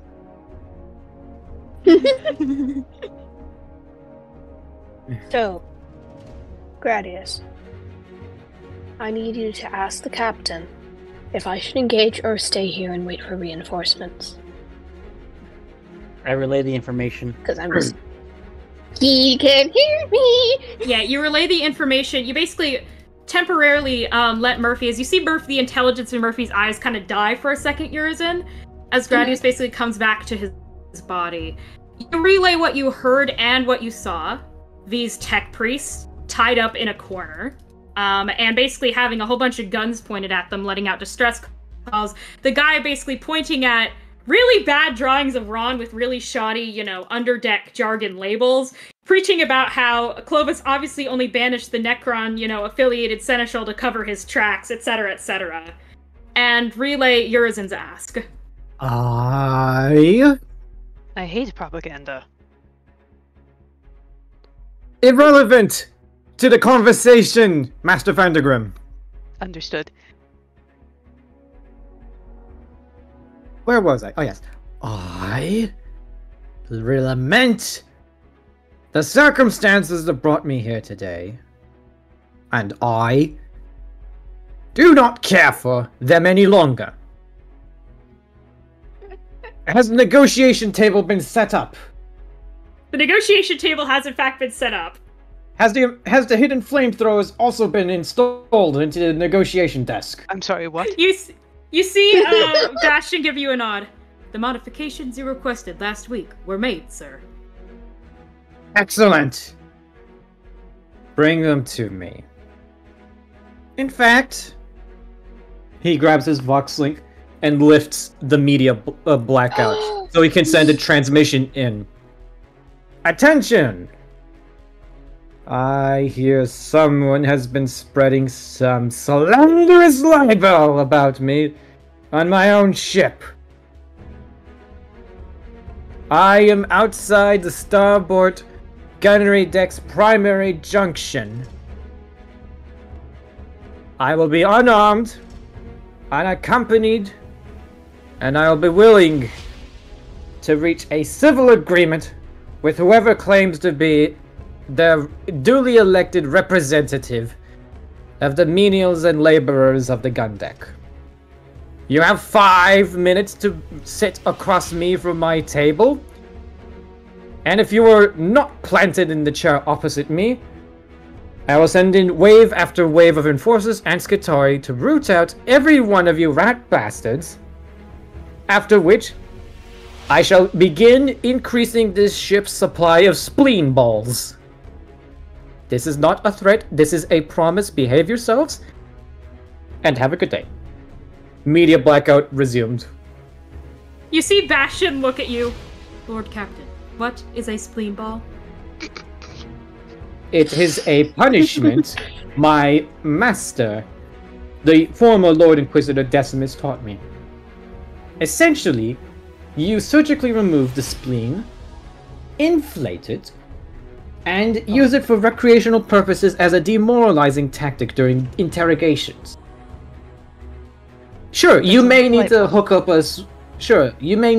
a artificial organ the size of a car battery onto the prisoner and subject because you need a spleen, but you see Bastion kind of blink. There is nothing quite as unsettling as being handed your own internal organ. Sir. Inflated into the shape of a ball. Humans can function without a spleen. It is merely a blood reservoir. Really? Most yes, people... in the context, yes. Yes. Okay. Here's the thing, Bastion. Does the average Imperial citizen know what the spleen does? You see Bastion kind of give you a nod. I see your point. Negative. The average Imperial citizen does not know what a spleen is. Therefore, car battery hooked up to them, internal organ in their hands, they are willing to sign and confess to anything. I thought I knew many ways to torture someone. I will add that to my list. The Inquisition is full of many methods to gather intelligence, Master Vandergrim. I am aware, but this one I have not heard of before. It is Lord Decimus. It is Lord Decimus's signature. Every Inquisitor has one. See. Grace is going to recall the time that he helped out an Inquisitor by holding a guy down by putting a bucket in a rat and then heating up the bucket so that way the rat would only have to eat through to the guy's body to get out. Mm-hmm. Yeah. Okay. That was an actual medieval punishment. Anyway. Yeah. Hey, Loon. Yes. Could I, in theory, sneak over to the tech priests and free them? So you aren't actually in the room. Shit. Admiral's ship has something called, I believe it's called a Tenebra Maze, which effectively means that there's a whole bunch of hidden passageways throughout the ship that basically link up to random places. The kid basically led you to one of those, basically into a secret passageway, and though it does loop around, the only way out into the room is a considerable distance away. Let me go to... Tam, go to slide 9 for me. Slide 9, I can do that. So everyone else is currently out here. You're basically over here, and let me make some tech priests. The tech priests are currently held over here. There's even a negotiating table on the map. That's awesome. That was not intentional, but... That's fortuitous. By the way, the negotiating table is Llewellyn Smythe's signature. A big fan of the negotiation table already. Matthias is incredibly entertained. These red ones are tech priests, Tam. Cool. My point still stands. Could I, in theory, sneak, because I have got a good agility, around and free them? You're in a Tenebra Maze, so yeah, you could, roll me, do you have Silent Move? I have it. Where is my character sheet? Trained. Yeah, roll me Silent Move plus 20. So I have to beat a 90? Yes. Oh my god. To sneak over to where they are. Stay sober. It's not don't fail me now. Oh my god. Hey. Hey, so, you know the fun alien race that is known for piloting giant mechs and preaching space communism? Yeah, well, one of their own just became fucking Solid Snake. Yeah, pretty much. All right. With your 8 degrees of success, you manage to not only sneak over there, you basically push open a trapdoor, poke your head And out, I know this shit stupidly well. slowly crawl out of the trapdoor, basically sneak over to the tech priest, press one finger about to say, "Shut up, don't make a sound!" And you basically begin very quietly unbinding the 3 tech priests in the corner. As the mob doesn't notice at all. Matthias is alone with Gradius, so he's going to attempt some meaningless small talk. Oh god. So, Skitarii Alpha, how has your day been so far? It's been eventful, for sure. I assume. As soon as you are like proposing these inquiries, Grace is going to is going to just casually turn toward you as his abyss of his helmet stares at you. You're staring back at the abyss of his mask. And then from there, Gradius is just going to go. Day has been more eventful than most. I can assume. I would hope that this is not a common occurrence aboard this vessel, seeing as I've been here for a couple months now. Casual amount of mutiny of undermining Lord Captain's authority seems to be a common occurrence amongst the higher ranked officers. I see. What did happen to the previous seneschal? I've heard words and rumors, but not the full truth. 3 minutes, bastards! And then alrighty. And before we go, just to continue, let them continue the conversation. I That's know. just background. Yeah. And then from there, Grass is going to go. Cowboy, second in command, was hard of hearing and therefore traded an object that could have caused the birth of another chaos cult on footfall. I Pray you do believe not the make the same Lord mistake. Captain. I don't plan on it. I'm amazed that the Lord Captain let him off so easy. It is uncertain if, due to tactful nature of this, due to his history as Inquisitor. Manipulation is their currency. I only worry seeing as the Seneschal knew a lot of information of the vessel. Being the second in command can only lead to trouble. That is true. That is primary concern of this unit. But Lord Captain's orders are orders. They are, and they are absolute, after all. It does still worry me, even still. Ham. Yes. You basically get the tech priest back into the Tenebro maze, and you see one of them basically they stop letting out distress signals, and you see one of them mutter, basically, switch to low Gothic to be able to actually talk to you. It is of utmost importance we report to the Lord Captain. Classified information has been leaked. Yep. Do you know your way around, or do I need to lead you, sir?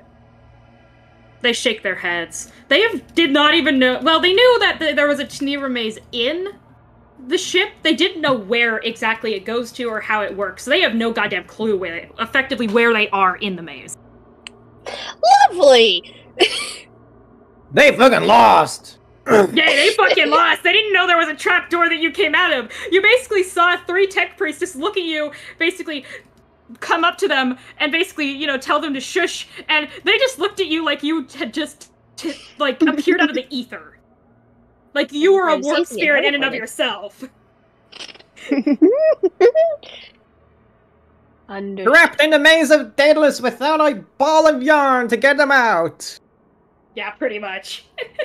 That was my Can I lead them to a more, well-known corridor and then go back? Basically... Yeah. So you effectively... They managed to find their way over to where Gradius is, and you see, basically, one of the tech priests, you notice as he's walking, is very... out of it is the best way to put it. And you see the 3 of them, the other 2 are basically carrying him, and you see the 2 of them basically walk over to where you are, Gradius. Alpha Skitarii, Gradius. I turn to him. Yes. They gesture to the tech priest, who's basically in a vegetative state in their arms. This unit requires immediate operation. His internal brain cogitator was removed. Uh-oh. I'm sorry, they fucking what to this guy? They took out the parts of his brain. They took out the cogitator in his brain. Holy fuck. Why? He is lobotomized. Please? That been man lobotomized. just got a lobotomy. Holy shit. Tim, that man just got a fucking lobotomy. Gradius is going to wave over his 3 trusted subordinates, Barricade, CK09, and Benny. And he's going to go, Benny, CK09, secure the tech priest's safety. Barricade, on me. And then from there, I rev up my chainsaw. I'm gonna go slip back into the maze and disappear.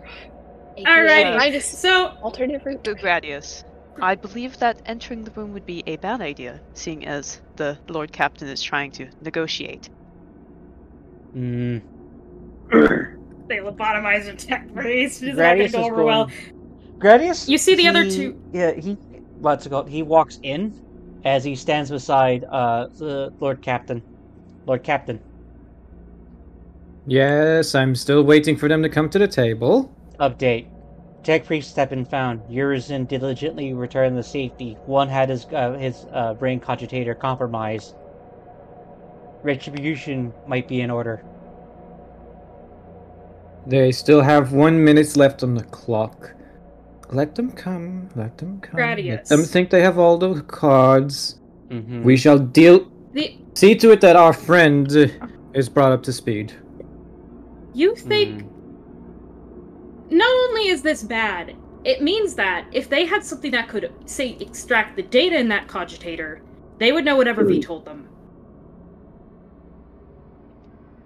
I reiterate that point. very explicitly.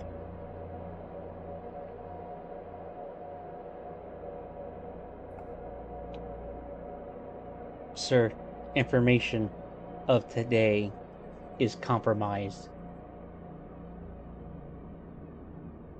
I heard. Recommend total wipe.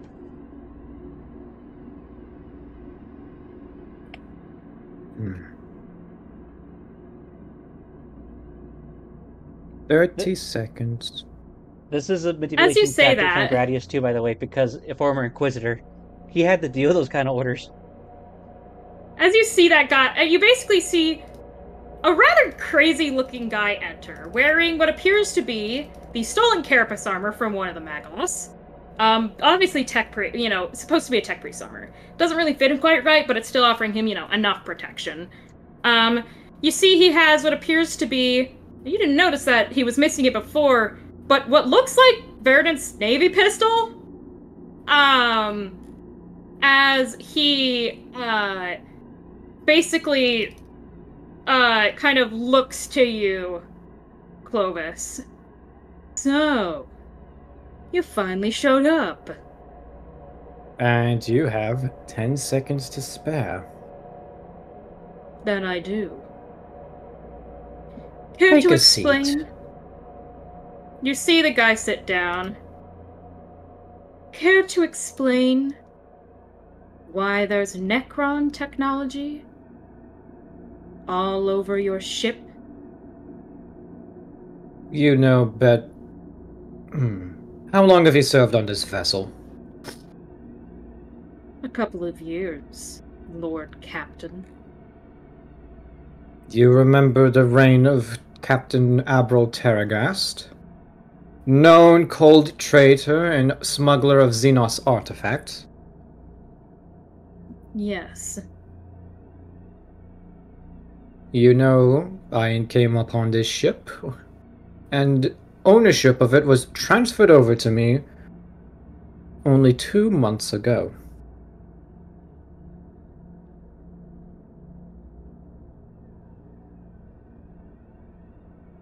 We're aware.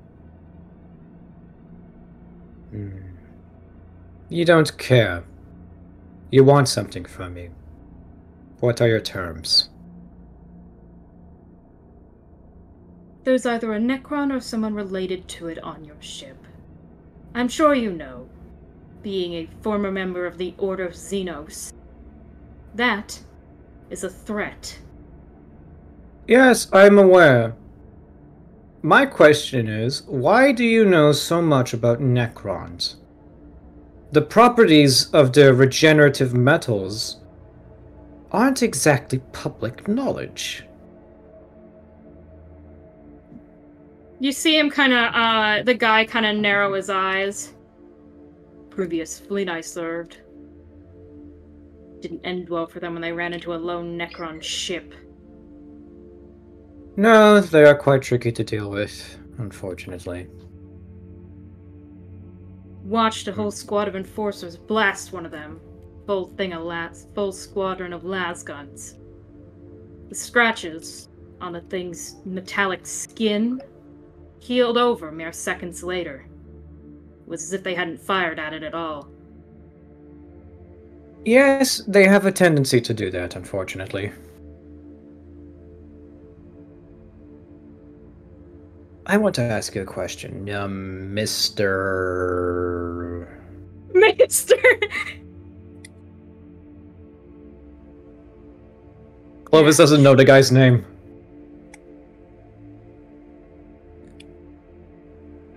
Gad. My What? name is Gad. Gad. Oh. You believe that my seneschal is tied to the Necrons, and that I had him removed from my ship in order to hide my dealings with the Necrons, and you believe me to be in cahoots with this hostile alien race, anathema to our own.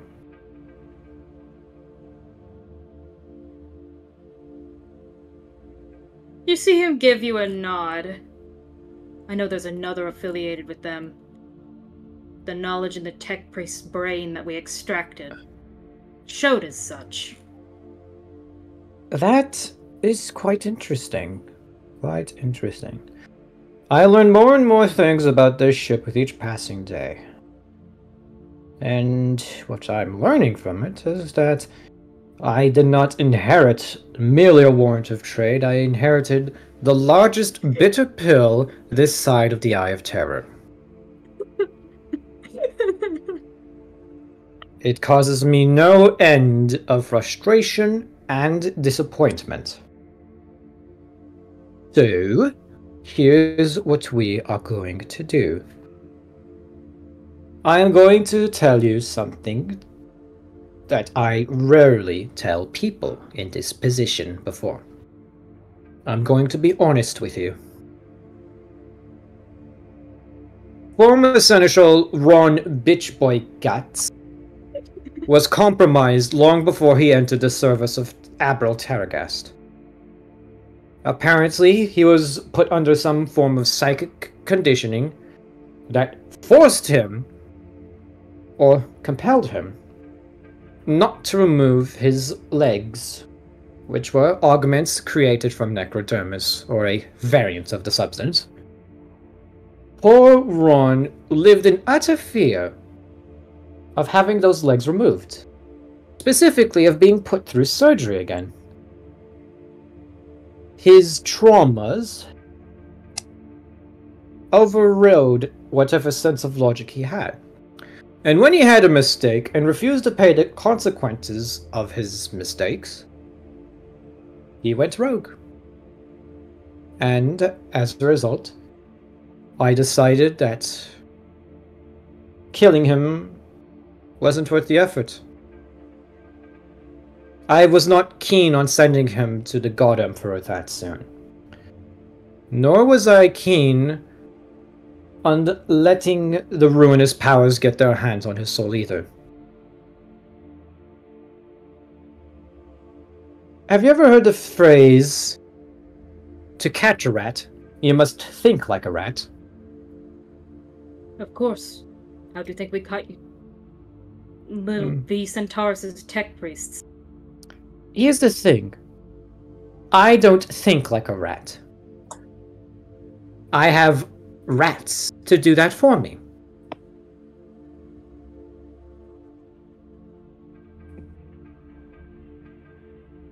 You get what I'm getting at? You see him kind of narrow his eyes. I think so.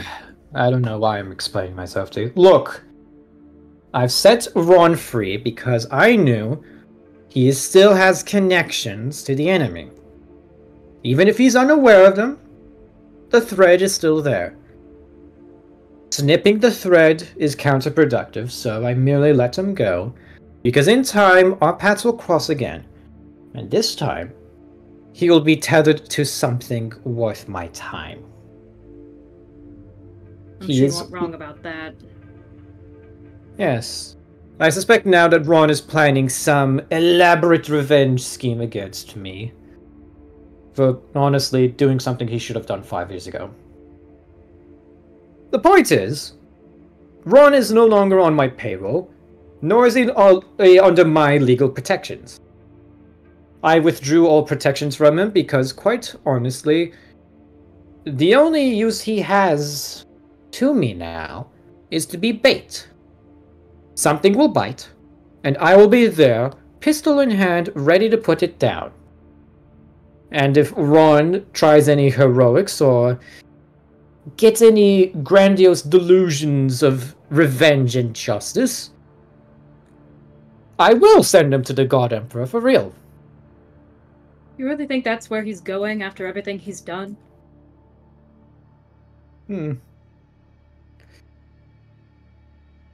Well, he's out of my hair for the time being. Let him be someone else's problem. I have more important things to worry about. Unfortunately, I don't consider you more important. How many men do you have rallied to your cause? Thanks to your Skitarii. Not very many. Where are they? They should be in the room behind us, the one that you've conveniently sanctioned off. Are all of your followers there? Unless somehow one of the broadcasts actually got through your barrier? Yes, they should be. If there's one thing I'll give your gun captain credit for, it's being good at immediately locking something down. That's true. Is that Commander Verdon's pistol I see? Very well might be. You see him basically throw it on the table in front of you.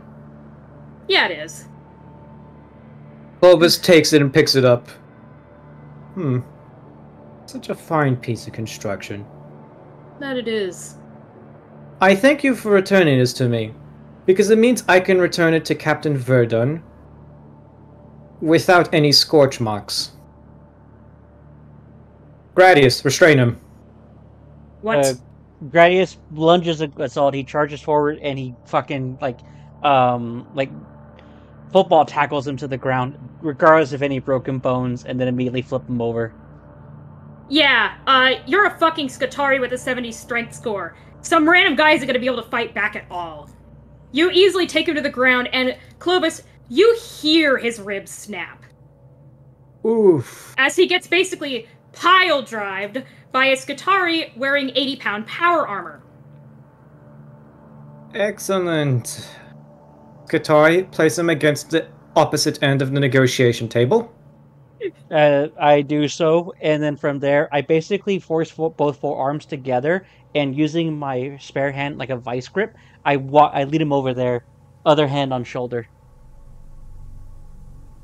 Clovis will activate a hidden switch on the negotiating table as a small little wooden panel opens to reveal a nozzle.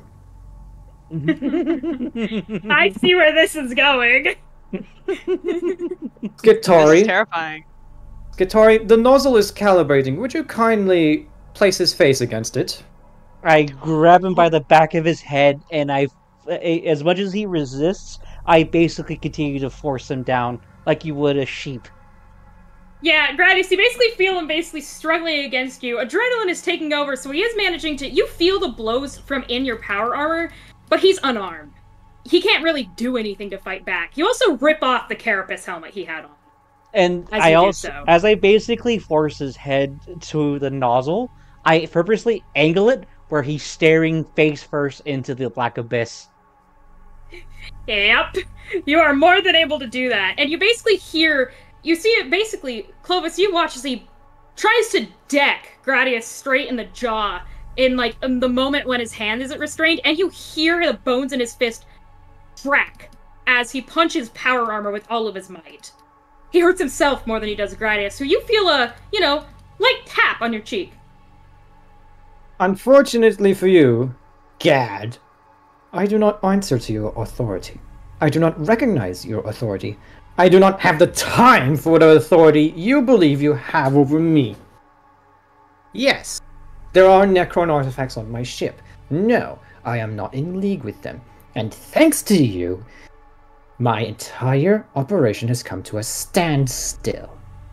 My operational security, my reputation, and my integrity has been questioned and put under threat because of you. Do you get what I'm getting at? You see him kind of look at you, and do you understand the jargon of the Underdeck? No. It's close enough to Low Gothic. You can pretty much... You hear him mention something about the God Emperor. The God Emperor can't save you now. Celestine, Caiaphas Cain, the legions of Ultramar. It doesn't matter who you pray to. On this ship, I am the right hand of God Emperor himself. And quite frankly, I have better things to do than to listen to little upstart turds like you. he flips the first switch. He flips the second switch on the negotiation deck, and he can feel some very nice gas come out of the nozzle. As that happens, what was the name of the Skitarii that had his cogitator removed? It wasn't a Skitarii, it was an Admech, and they're technically unnamed. Admech. Yeah. They're technically unnamed. Grace is going to whisper, "I would have been more reasonable had you not harmed my brethren." Unfortunately, I already promised you to someone else. But, as they say, eye for an eye. He hits the third nozzle. You mean the third switch? Mm-hmm. So, a little bit of flamer to the face, but only for a brief second. Oh, you want me to scar him or kill him? I want to specify. No, Clovis just wants to take his eye, scar him, and then give him the Commander Verdance like he promised. Okay. Yeah, you very easily basically burn his eye out as you hear basically scream. His fist is broken, his ribs are broken. He's currently being manhandled by a Skitarii, and you wouldn't be surprised if there were more bones broken that you just didn't hear. You basically see as fire whips across his face, basically burns half his skull off before you release the button. As the guy pretty much just passes out from the trauma.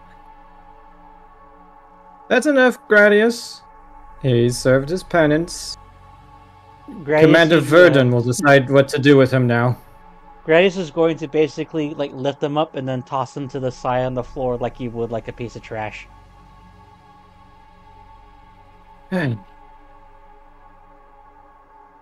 What to do with the heretics on the other side of the door? Gradius is already as you're basically chanting that to yourself. Gradius is actually already ordering a SWAT team of Skitarii, as one of them hands him a shield and a stun baton.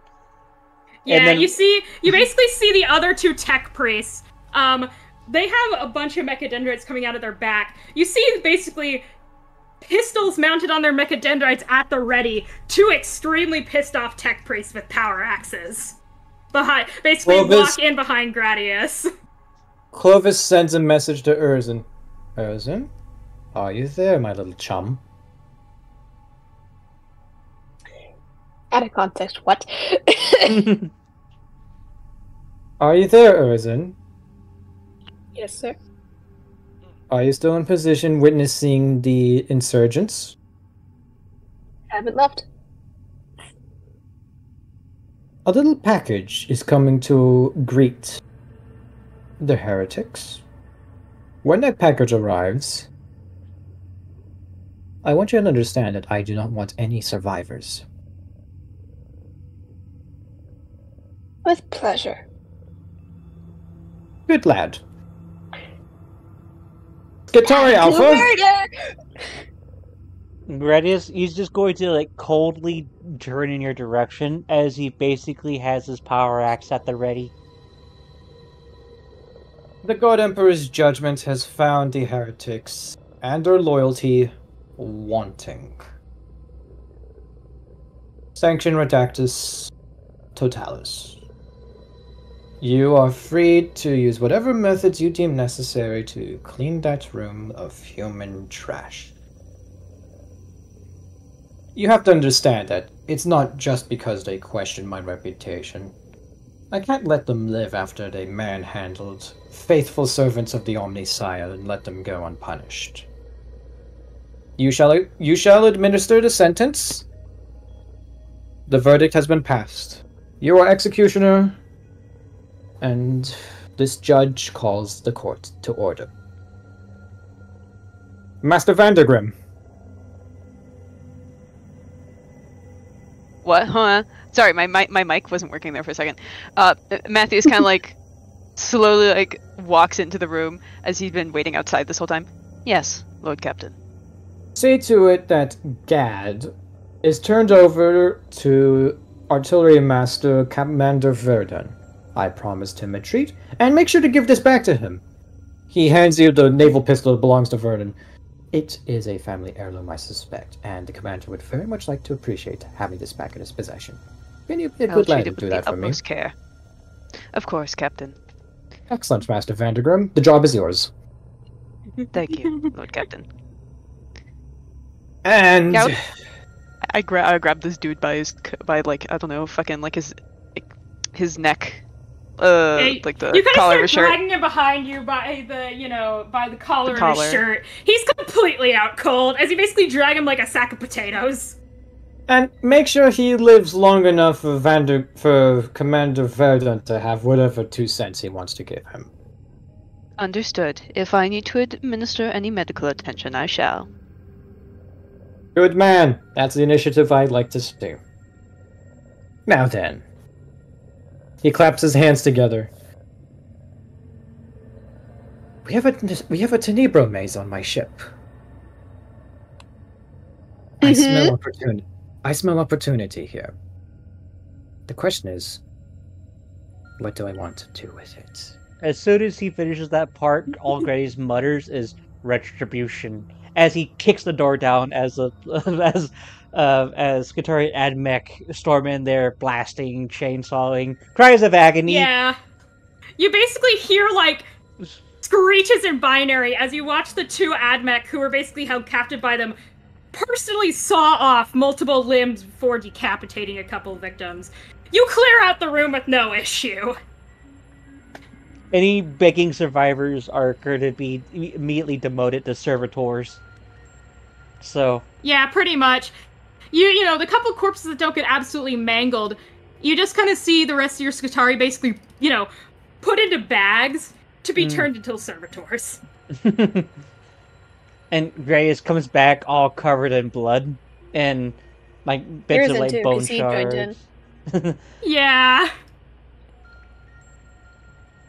And then Grace nods towards Urizen as he leaves the room. So he just like walks back out, and right when he's going, what to do, Grace just walks back and he goes, task has been completed. Excellent. Now then, I hope that this little interference with our journey through the warp is just that, a little interference. I didn't know how much fun it is to be literally the bad guy's enforcer. Inquisitor, we're not bad baby. guys. We're good guys. I don't know what you're talking about. Clovis is fully convinced he's a good guy. He just does not have time to deal with all this bullshit right now.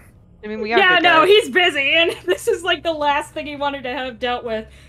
You basically see the 2 tech priests. Yeah, you basically see Clovis as the 2 tech priests walk out.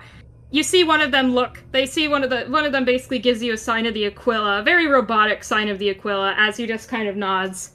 We've received word that Engineer V. Centaurus, his message has already been received. Excellent.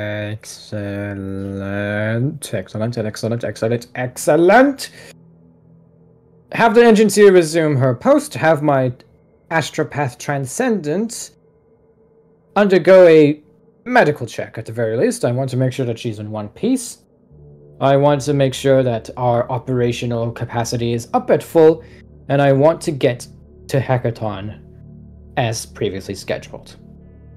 And I want this negotiating table to be treated with nice wood varnish and cleaned up, because there is melting eye all over the nozzle. You see them basically give you mechanical nods as, Gradius, you see Bastion basically pick up the negotiation table, and, the 2 tech priests basically, he follows the 2 tech priests as they basically go to, tell the rest of the Mechanicus and, basically relay the message to probably the nearest, Vox relayer, as well as, go to talk with V, etc. themselves. Hey, Awesome. Loon. You do notice, by the way, Clovis, as they turn their backs. Holy crap! For tech, you didn't notice it at first, but Gradius, you kind of did the second you saw them. Their robes are roughed up. They were obviously jumped and incapacitated from the dents in their, mechadendrites and in their metal. They're gonna need some servicing of their own, but thankfully they weren't lobotomized. My heart goes out to the poor lad who lost half his brain. Speaking of which, hey, Loon. Yep. Is there by chance a half of a mechanical brain lying around? Yes, that I would have found when fighting all those people. Yeah, you're kind of looking through the room afterwards, helping with the cleanup, and you find, connected to what appears to be, a data slate, half of a Admech's brain. That's been, brutally ripped out. You could see that there's still, some wires poking out of it. The device itself was intact, but it was pretty brutally mangled out of its spot. Time to go trot off to find Captain. And I do say trot because I have taken my boots off by now. Yeah, you basically, Clovis, as you're walking back to the bridge, you hear, the gate, the obvious sound of hooves on metal, as you see your Voidmaster basically with half of an Admech's brain in their hand. Very bloody half of an Admech's cogitator in their hand. Fetch me the nearest engine seer. Fetch me the nearest Magos. We have brain surgery to perform. I admittedly don't know much about that, but I trust you to take care of that yourself. Then turn over the relevant parts to the... What does the fucking Adeptus Mechanicus call a chirurgeon? A mechanic? I think it's a mechanic. I think it is a mechanic, yeah. Take it to the nearest Lex Mechanic! Post haste! I'll hand that off to someone. Ready, you hand it back to the Mechanicus so that they can put it back in the guy it's supposed to be in. Who, effectively was put into a medicinal coma. But now that they have his brain back, they can somewhat fix him. You assume that the tech priest is probably never going to be restored to his full amount of functioning, given how badly his brain and his head was manhandled. There's part of his skull missing. It's a gnarly sight that, you didn't...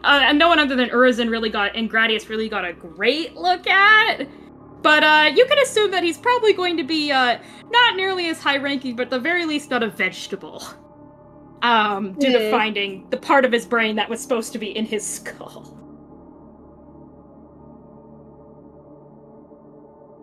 By now, is it safe to assume that Matthias has delivered the guy to Verdant? Yeah, you've delivered the guy to Verdant as well as his pistol, and you can see there's a very menacing look on his face that, Matthias, you've not really dealt too much with the Imperial Navy other than checkpoints, but you could tell that this man is about to have a very bad time, as in the man you handed over. Well then, Commander Verdant, please do enjoy yourself with this one. Goddamn bastard doesn't deserve to be sent to the God Emperor swiftly, if he's going there at all. He does not. You see him basically have fun. Drag the half-unconscious man out. I'm going to go see what remains of my crew. Hope most of them are well. You see him mutter, uninjured. I thought I trained the bastards better than that, to not listen to idiots who think that there's Necrons aboard the ship of a previous member of the Ordos fucking Xenos. God, Emperor, protect me. You basically hear him muttering to himself as he drags the guy off. God, Emperor, protect that man. Back to find the captain, then. Matthias goes back to try and find wherever Clovis went off to. After you all, finish your, you all finish your respective tasks. Clovis, you get everything cleaned up. You all eventually find yourselves back on the bridge. As the ship function is restored to normal. With about 30 less gunnery with about 30 less gunnery crew in the starboard gun decks. And one less Captain. fucking idiot. We can train more. Exactly. Lord Captain, Yes? Commander Verdant has received his delivery. Have you turned over his family heirloom? That I have. Excellent. Voidmaster, Yes, Captain. has there been any Again, other the sightings? weird combination is easy and yours end. Sorry. What? Has there been any further reports of warp apparitions on my ship? Not that I've heard reports of on the networks. Although the child has decided to stick around, it seems. Yeah, yours and you noticed that, though the warp apparitions, now that you're aware of what the wisps look like, you do occasionally see a couple of wisps from time to time. I've known them. I've known about them. They've lived here Yeah, you've known about them, but you've never really seen them actually fully manifest. Mm-hmm. You all saw them on the gunnery, in the astropathic choir deck too, you assume they've faded now that the Geller fields are restored. However, you do see the, little glowing wisps basically, occasionally flitting in the edges of your vision. Also, Captain, Yes. do I have to wear shoes on the ship? I assumed I previously gave you permission that said you didn't have to. Remind me, was that for the one time, or did I give you permanent leave to wear shoes on my ship? That's why I'm asking. Because former Captain April made it very clear that I wasn't allowed to. Captain April is dead. Foma sounds nothing but pure unbridled irritation and rage towards this man. My greatest nemesis, and I've only known him for a grand total of 10 minutes. My greatest nemesis, and I wasn't even the one to do the deed. To spite him, Urizen! Yes, sir. In order to spite him and to further tarnish his legacy, you are no longer required to wear shoes aboard my vessel. However, when you're off my vessel and amongst humans who are not part of my crew, cover him up just for me, would you? I would very much appreciate it. Shoes and helmet. I'm well aware. In time, I hope to help develop more effective ones that will be more comfortable for your physiology. Do they make shoes for people with hooves? No. We kill the people who do. However... We kill the people who do. Matthias has killed the people who do. However, we should have a small-scale manufactorum aboard the vessel who can make you those shoes. This is true. This is a new concept. He has no idea that this existed. Oh. Alright then. That would be appreciated. It would, wouldn't More it? boots! Oh, no. Huh? Sorry, I got a slice of bread in my mouth. Right. Take it away, DM. Alrighty. I'm scrolling through my notes. Give me a second. Where the fuck is where is Matthias is just standing around. He's not even Seneschal yet. He's just standing here like, oh yeah. Well, technically this was a test to see if he would be Seneschal. Yeah, Clovis said he got the position. Oh, did he? I didn't hear that. Yeah, you got the job, man. Awesome. Okay, no, seriously, where the fuck is my... Sick. Hold on. I'm Seneschal. Can we do a restroom break? We're about to be done, mate. Oh. Ooh! It's been 3 hours. Yeah.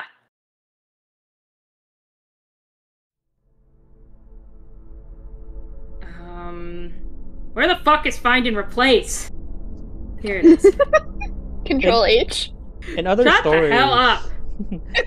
in other stories, Not we wrong. would actually beat the villains in someone else's story. Yet we're not villains.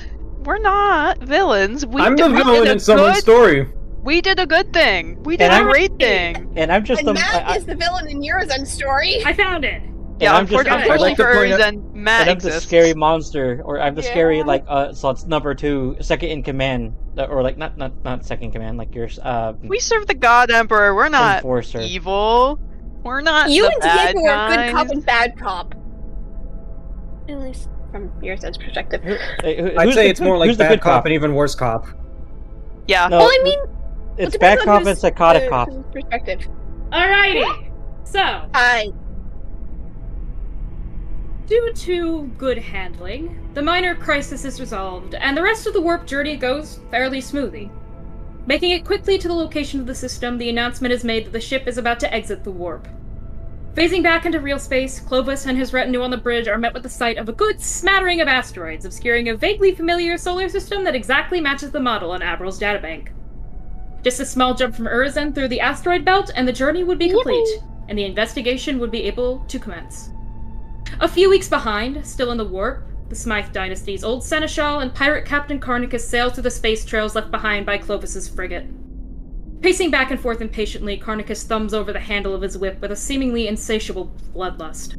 The sounds of crunching bones and squishing flesh echo off the walls of the bridge into the ears of a absolutely batshit terrified Ron, as Carnicus walks over the corpses of mangled, now very dead men, as he makes a sound that can only be described as a snarl.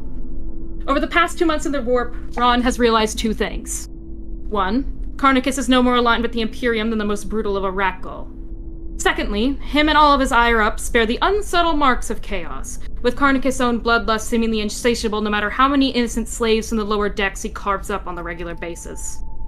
As he paces, his gaze mechanically locks to Ron as his left eye twitches. For your own sake, I would advise you to go back to the lower decks. After all, I'm sure your lovely little Inquisitor would never take you back if he found you even more corrupted than you already were. Right. I'll be doing that. You Sure. see the ship's dark mechanicum engine seer let out a distorted mechanical chuckle as you walk by, Ron, and he pokes your legs with a metal talon. Imagine if his old seneschal came back with new heretical legs after he removed the old ones. Alright, as funny as I agree with that would be, I need his mind, He kinda looks at you, Ron. Mostly intact. He gives you a kind of condescending pat on the head as he turns away. Run along now, follower of the Imperial truth. Karneth is hungrier than usual today, and I'd hate to accidentally kill you on accident. You've been useful so far. I try my best. Tell your supplier you get an extra pack of low this week. I'm feeling generous. Thank you, Captain. A pack of what? Low Cigarettes. Cigarettes. Cigarettes. Okay, thank you. Ron's. I need to be normal cigarettes. Yep. As the sun's heart idles outside of the system, the ship's Vox network begins to ring, getting a hail from an unknown source. Urizen. As you're sitting there getting ready for Clovis's signal, bzz, bzz, bzz, bzz. I will open the call, question mark. Clovis, you see that you are in fact getting hailed by what reads as unknown transmission. Oh, I did not put 2 and 2 together. Hold on. Pause. Yeah, Urizen, you hear the ring. Clovis, you also get the notification. You're being hailed by fuck knows what. The Vox network, the ship's communication network doesn't even recognize it. What is that noise? Who is hailing us? You look at you take a look at the unknown. ship's computer. Yeah. Alright, put it through. Let's hear what they have to say. Press call. Alrighty, you pick up the call. So, you actually made it. How thrilling indeed, how truly impressive. I am quite thoroughly impressed once again. But where are my manners? I've been bothering you. Well, you've kind of dropped off the face of the earth for 2 months. I've been bothering you for the past while, and I haven't even introduced myself. Have I, Inquisitor? Get to the fucking point! On be damned, you're impatient. Zaroak, second to last survivor of this ancient and dead system, so flatteringly named Tears Repose by my useless associate Admiral Terragast. Bastard up and died on me, however he did one thing right. He picked your human curiosity to travel all the way out here. If you truly want to get to the bottom of this, Clovis Llewellyn Smythe, the solution is simple. Find the 4 scattered keys to my damned tomb, and then land on my world to claim your prize. Take all the time you need. I believe my makeshift power generator will hold out for another few decades or so. Noted. Is there anything else you have to say for yourself, Xenos? I believe my brother will be taking a, keen interest in your arrival as well. Wow. Imagine that.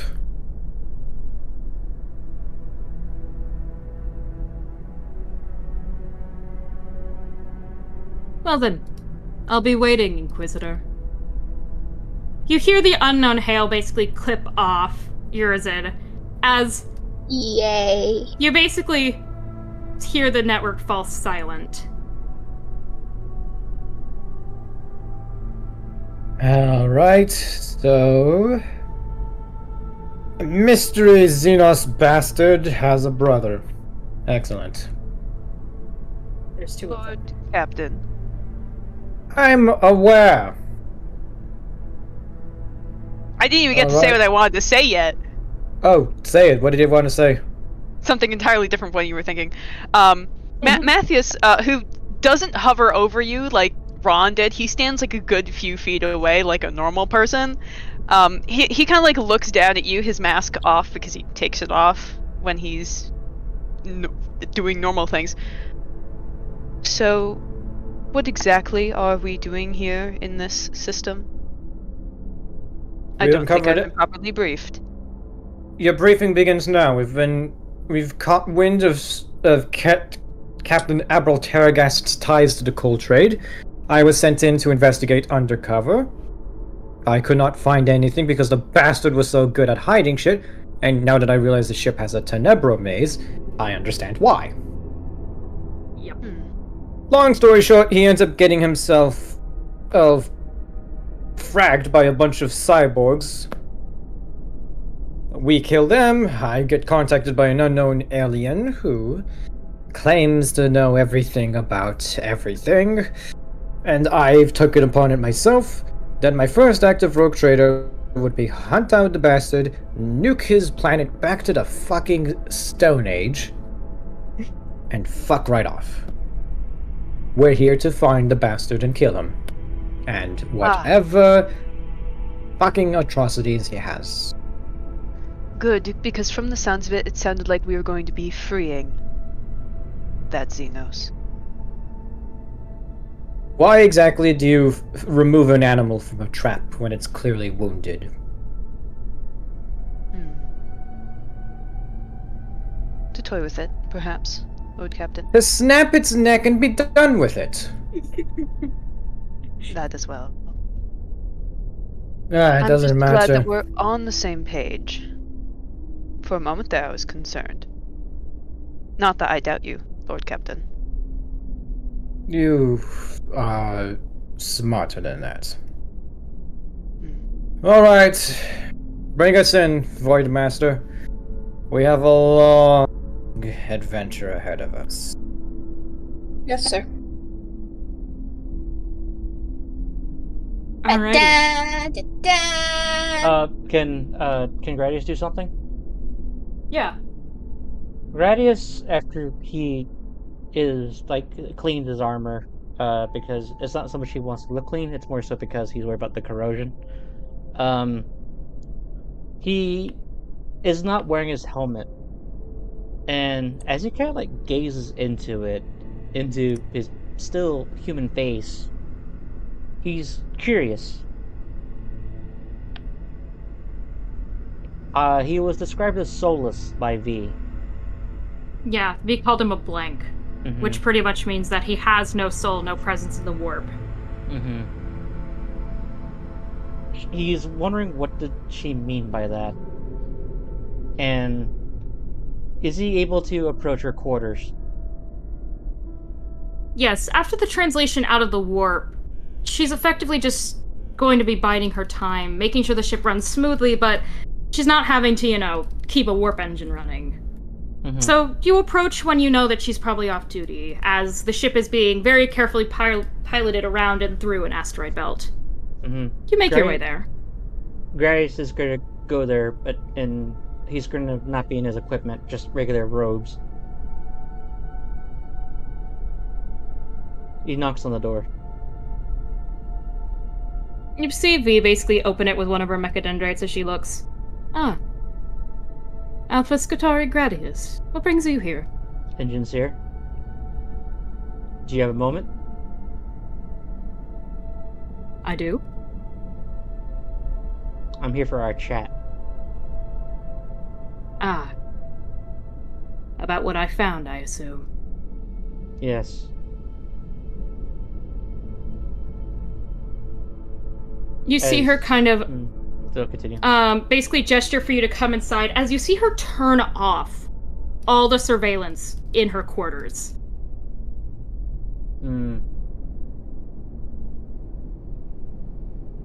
Unusual, he thinks. And then when she's done, he's gonna go, that's a bit uncommon. I'm aware. I figured out 2 things from that Necrontyr. 1, obviously a lead on what both she and what the metal were. 2, why she constantly runs into you. You've noticed she's a bit clumsier around you than she is even other AdMech. Mm-hmm. I assumed it was because I was normally silent whenever she would bump into me. Yes and no. Clumsy, really. She's blind, of course. When you're making noise due to her heightened hearing, she's able to pinpoint roughly where you are and able to avoid you. When you're being quiet, that flies out the window. As you have no presence in the warp, which is how she detects life forms, she has no idea where you are. So she'll stumble into you. She doesn't even realize you're there. It's not an offense to you or anything. She can't see you. When she told me this, I knew that there were only 2 options. 1, you were born as a blank. It's not uncommon among the Mechanicus, especially the Skitarii, to have lessened signals in the warp due to our augments. But it's strange to see our presence vanish entirely. However, unlike most blanks, you are a resoundingly normal human. Most of them have odd quirks, after all, being a blank is a blight of the warp in and of itself. However, you see her kind of, basically, look to Gradius. There's a second option. Gradius, he watches her keenly with his, through his robe, his blue eyes piercing through the darkness. That being? Either you were born without a soul, or you were never born at all.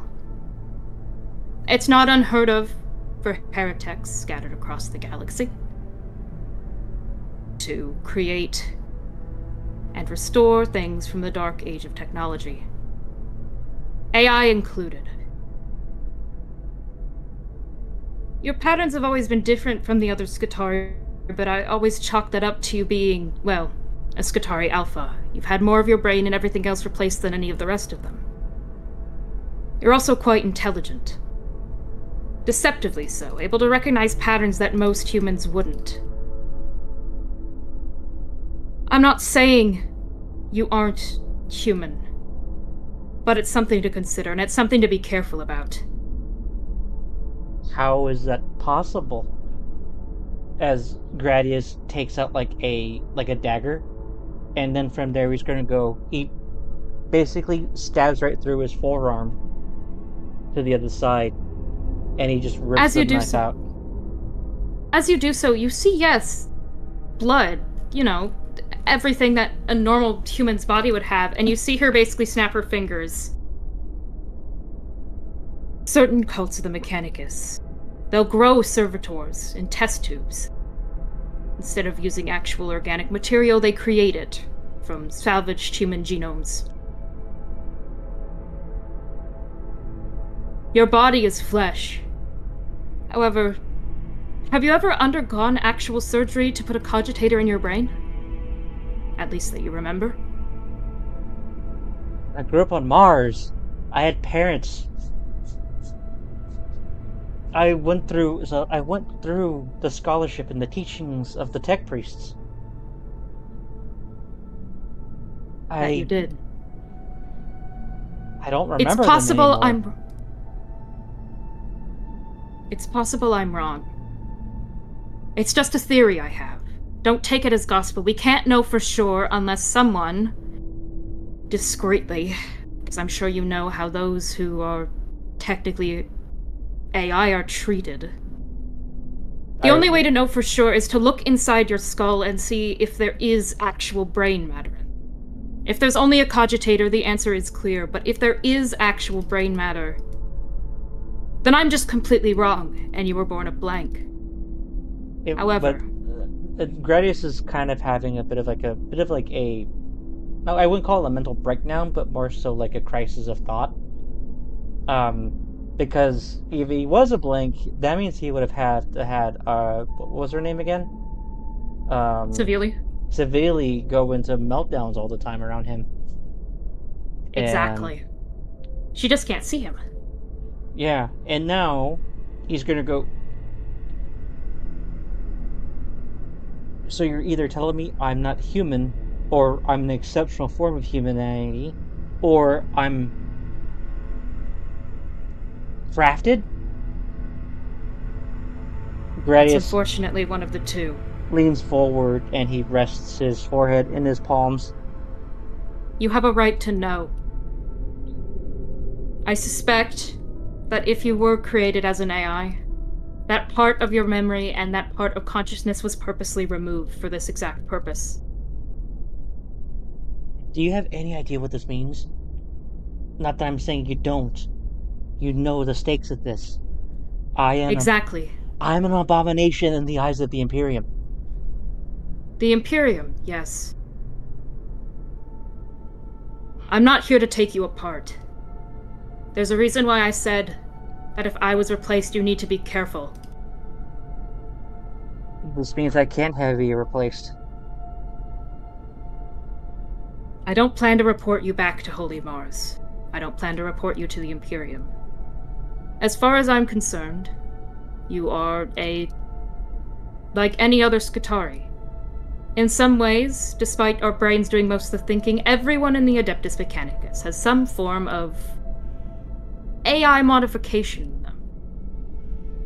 You have flesh, you have conscious thought. You might not have a soul, but that makes you not much different than the rest of us. However, it does mean that if any other of the Adeptus Mechanicus find out that I know or that you know, 1, I'll be branded for conspiring, for not immediately turning you in, and 2, if I'm correct in my assumptions, we both know what will happen. I'll be reclaimed by the Adeptus Mechanicus and therefore treated as part of a heretic conspiracy. If not, I'll immediately be reduced to whatever basic function that they want me to become. Exactly. Oh, 1 second. Yes?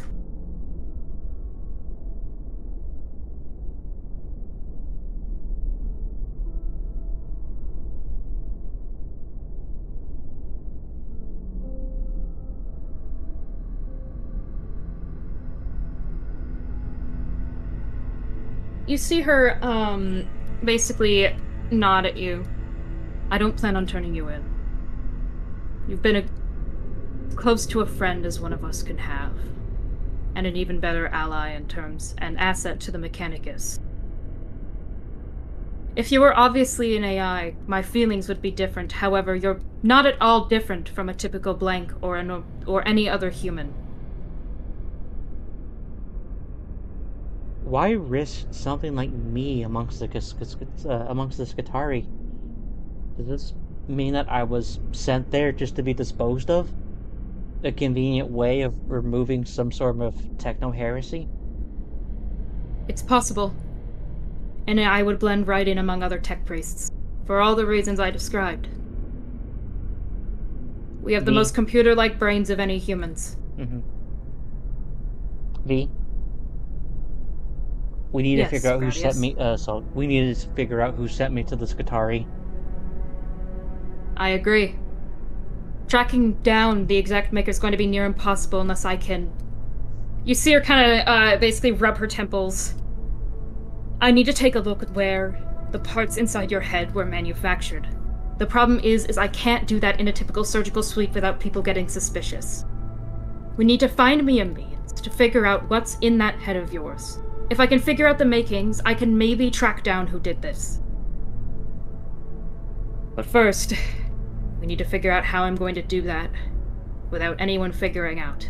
Because we both know that most tech priests, upon hearing this, well, they'd have much more nefarious reasons for keeping you around than I do. To research you, to study you, to send a report back to Holy Mars for the fame and the fortune. It's to be demoted to some kind of production machine on the Forge world. Exactly. The only one I can trust right now is going to be you and my closest lieutenants. The other Skitarii, I'm sure, I haven't told them. It's up to you who you tell. There's a reason why I say you have a right to know. I'd rather you hear it from me and be told to be wary about it than be told by someone who's off to drag you to a research facility for the rest of your life. Frankly, I see this as an opportunity. You're not only an asset and a friend to me, but if we can figure out who made you, we can potentially get rid of heretics that would otherwise be completely untraceable. Gives you answers, and benefits the Omnissiah.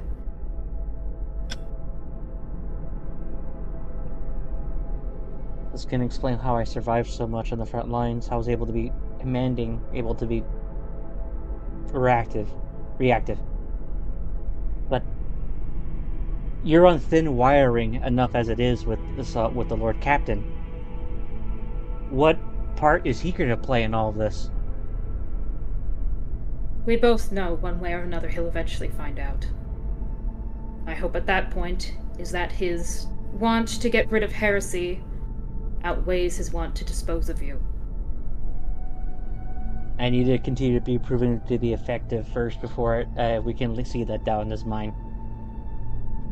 Exactly. One wrong move, he can report the both of us to the Inquisition. Thankfully, I do have an out if that happens. Unlike you, my brain is still organic. At any point, I can merely cripple myself before the Inquisition get their hands on me. The problem arises if someone figures out exactly what you are, because you don't have the luxury of being able to just disable your consciousness with a bullet round to the head.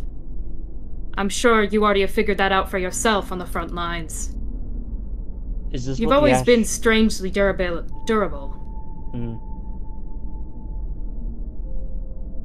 Continue. Sorry, I didn't mean to interrupt. I'm done. Oh. Is that what the astropath was trying to tell you about, too? What made you lose control? A bit of both. I asked her if she knew anything else about the strange technology on the ship. And she mentioned you. She mentioned that, out of everyone on the retinue, you were the one who she was most worried about. She could never figure out where you were. And yet, like you said, you didn't cause her distress when she said you should. She said if there's anything she suspects of being related to her former race, it would be you. I knew, of course, that was untrue. I told her not to slander someone who was just as much status as she was. and who was close to myself, and, of course, all the Skitarii on the ship who are currently putting in good work. When I realized she knew something, I didn't want you to have to hear it firsthand out of her mouth. You know she has horrible ways of putting things. You've heard it straight from her. She didn't tell me anything nearly as straight as I'm telling it to you. She speaks in frivolous statements that make no sense to even the most creative-minded among men. Rude.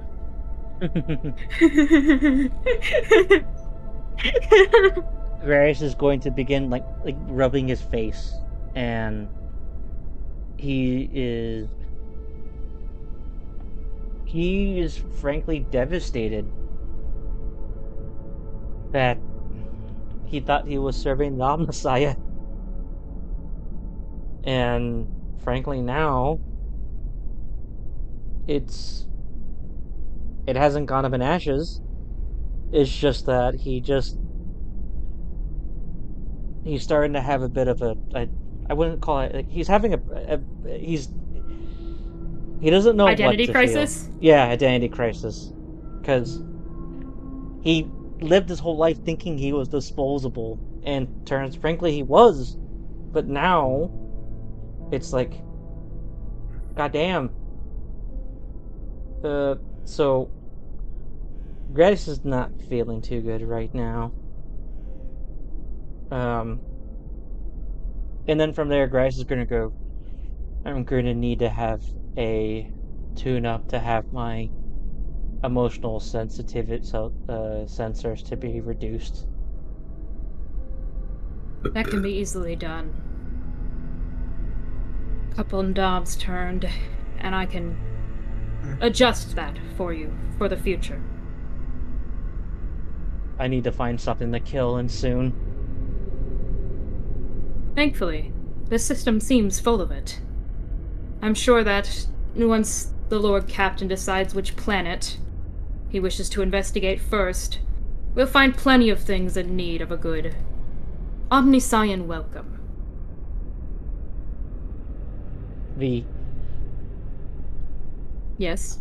I am simultaneously the most wanted prize with the AdMech right now, or with the Adeptus Mechanicus.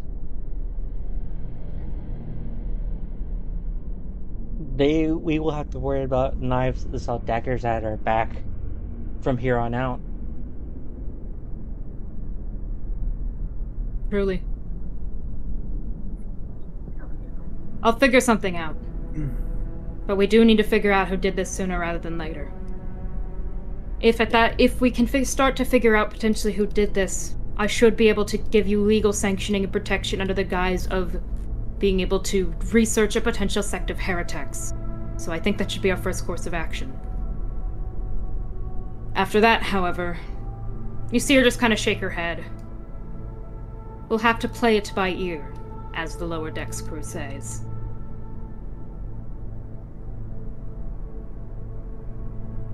Understood.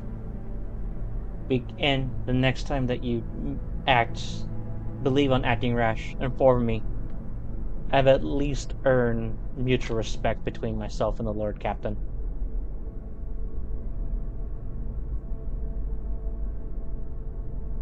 I shall. Well then. You see her basically, give you a nod. I'll see if I can schedule personally tweaking your emotional receptors. For now, you see her just kind of, you know for a fact her own emotional receptors are turned down fairly low, but you can see she's genuinely, she didn't want to have to break the news to you any more than you wanted to hear it. Yeah. Hey, buddy, you figured out your life is a lie? Yeah, pretty much! For now. Let's find you something to kill. Yes. And Gradius kind of turns around, and you know how apes basically, pick grubs off each other's back? He's basically doing the same thing too, but to allow her to calibrate his emotional processors. Yeah, you see her basically open up a panel on the back of your head as she basically begins to, basically quickly calibrate some things.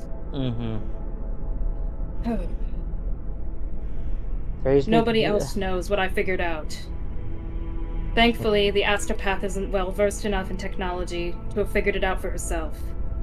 She's the only other one who knows, well, that and the other psychers.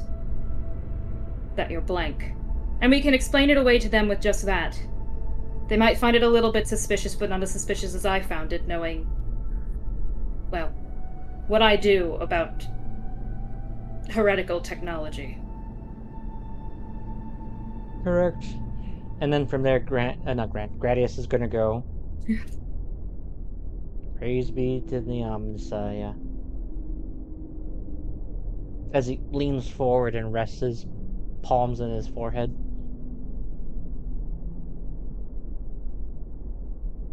As you sit there contemplating, as Clovis begins to give commands on which planet to survey first, Urizen drives the ship, and Matthias is assessing and fixing some of the damages that happened because of one idiot's Necron propaganda.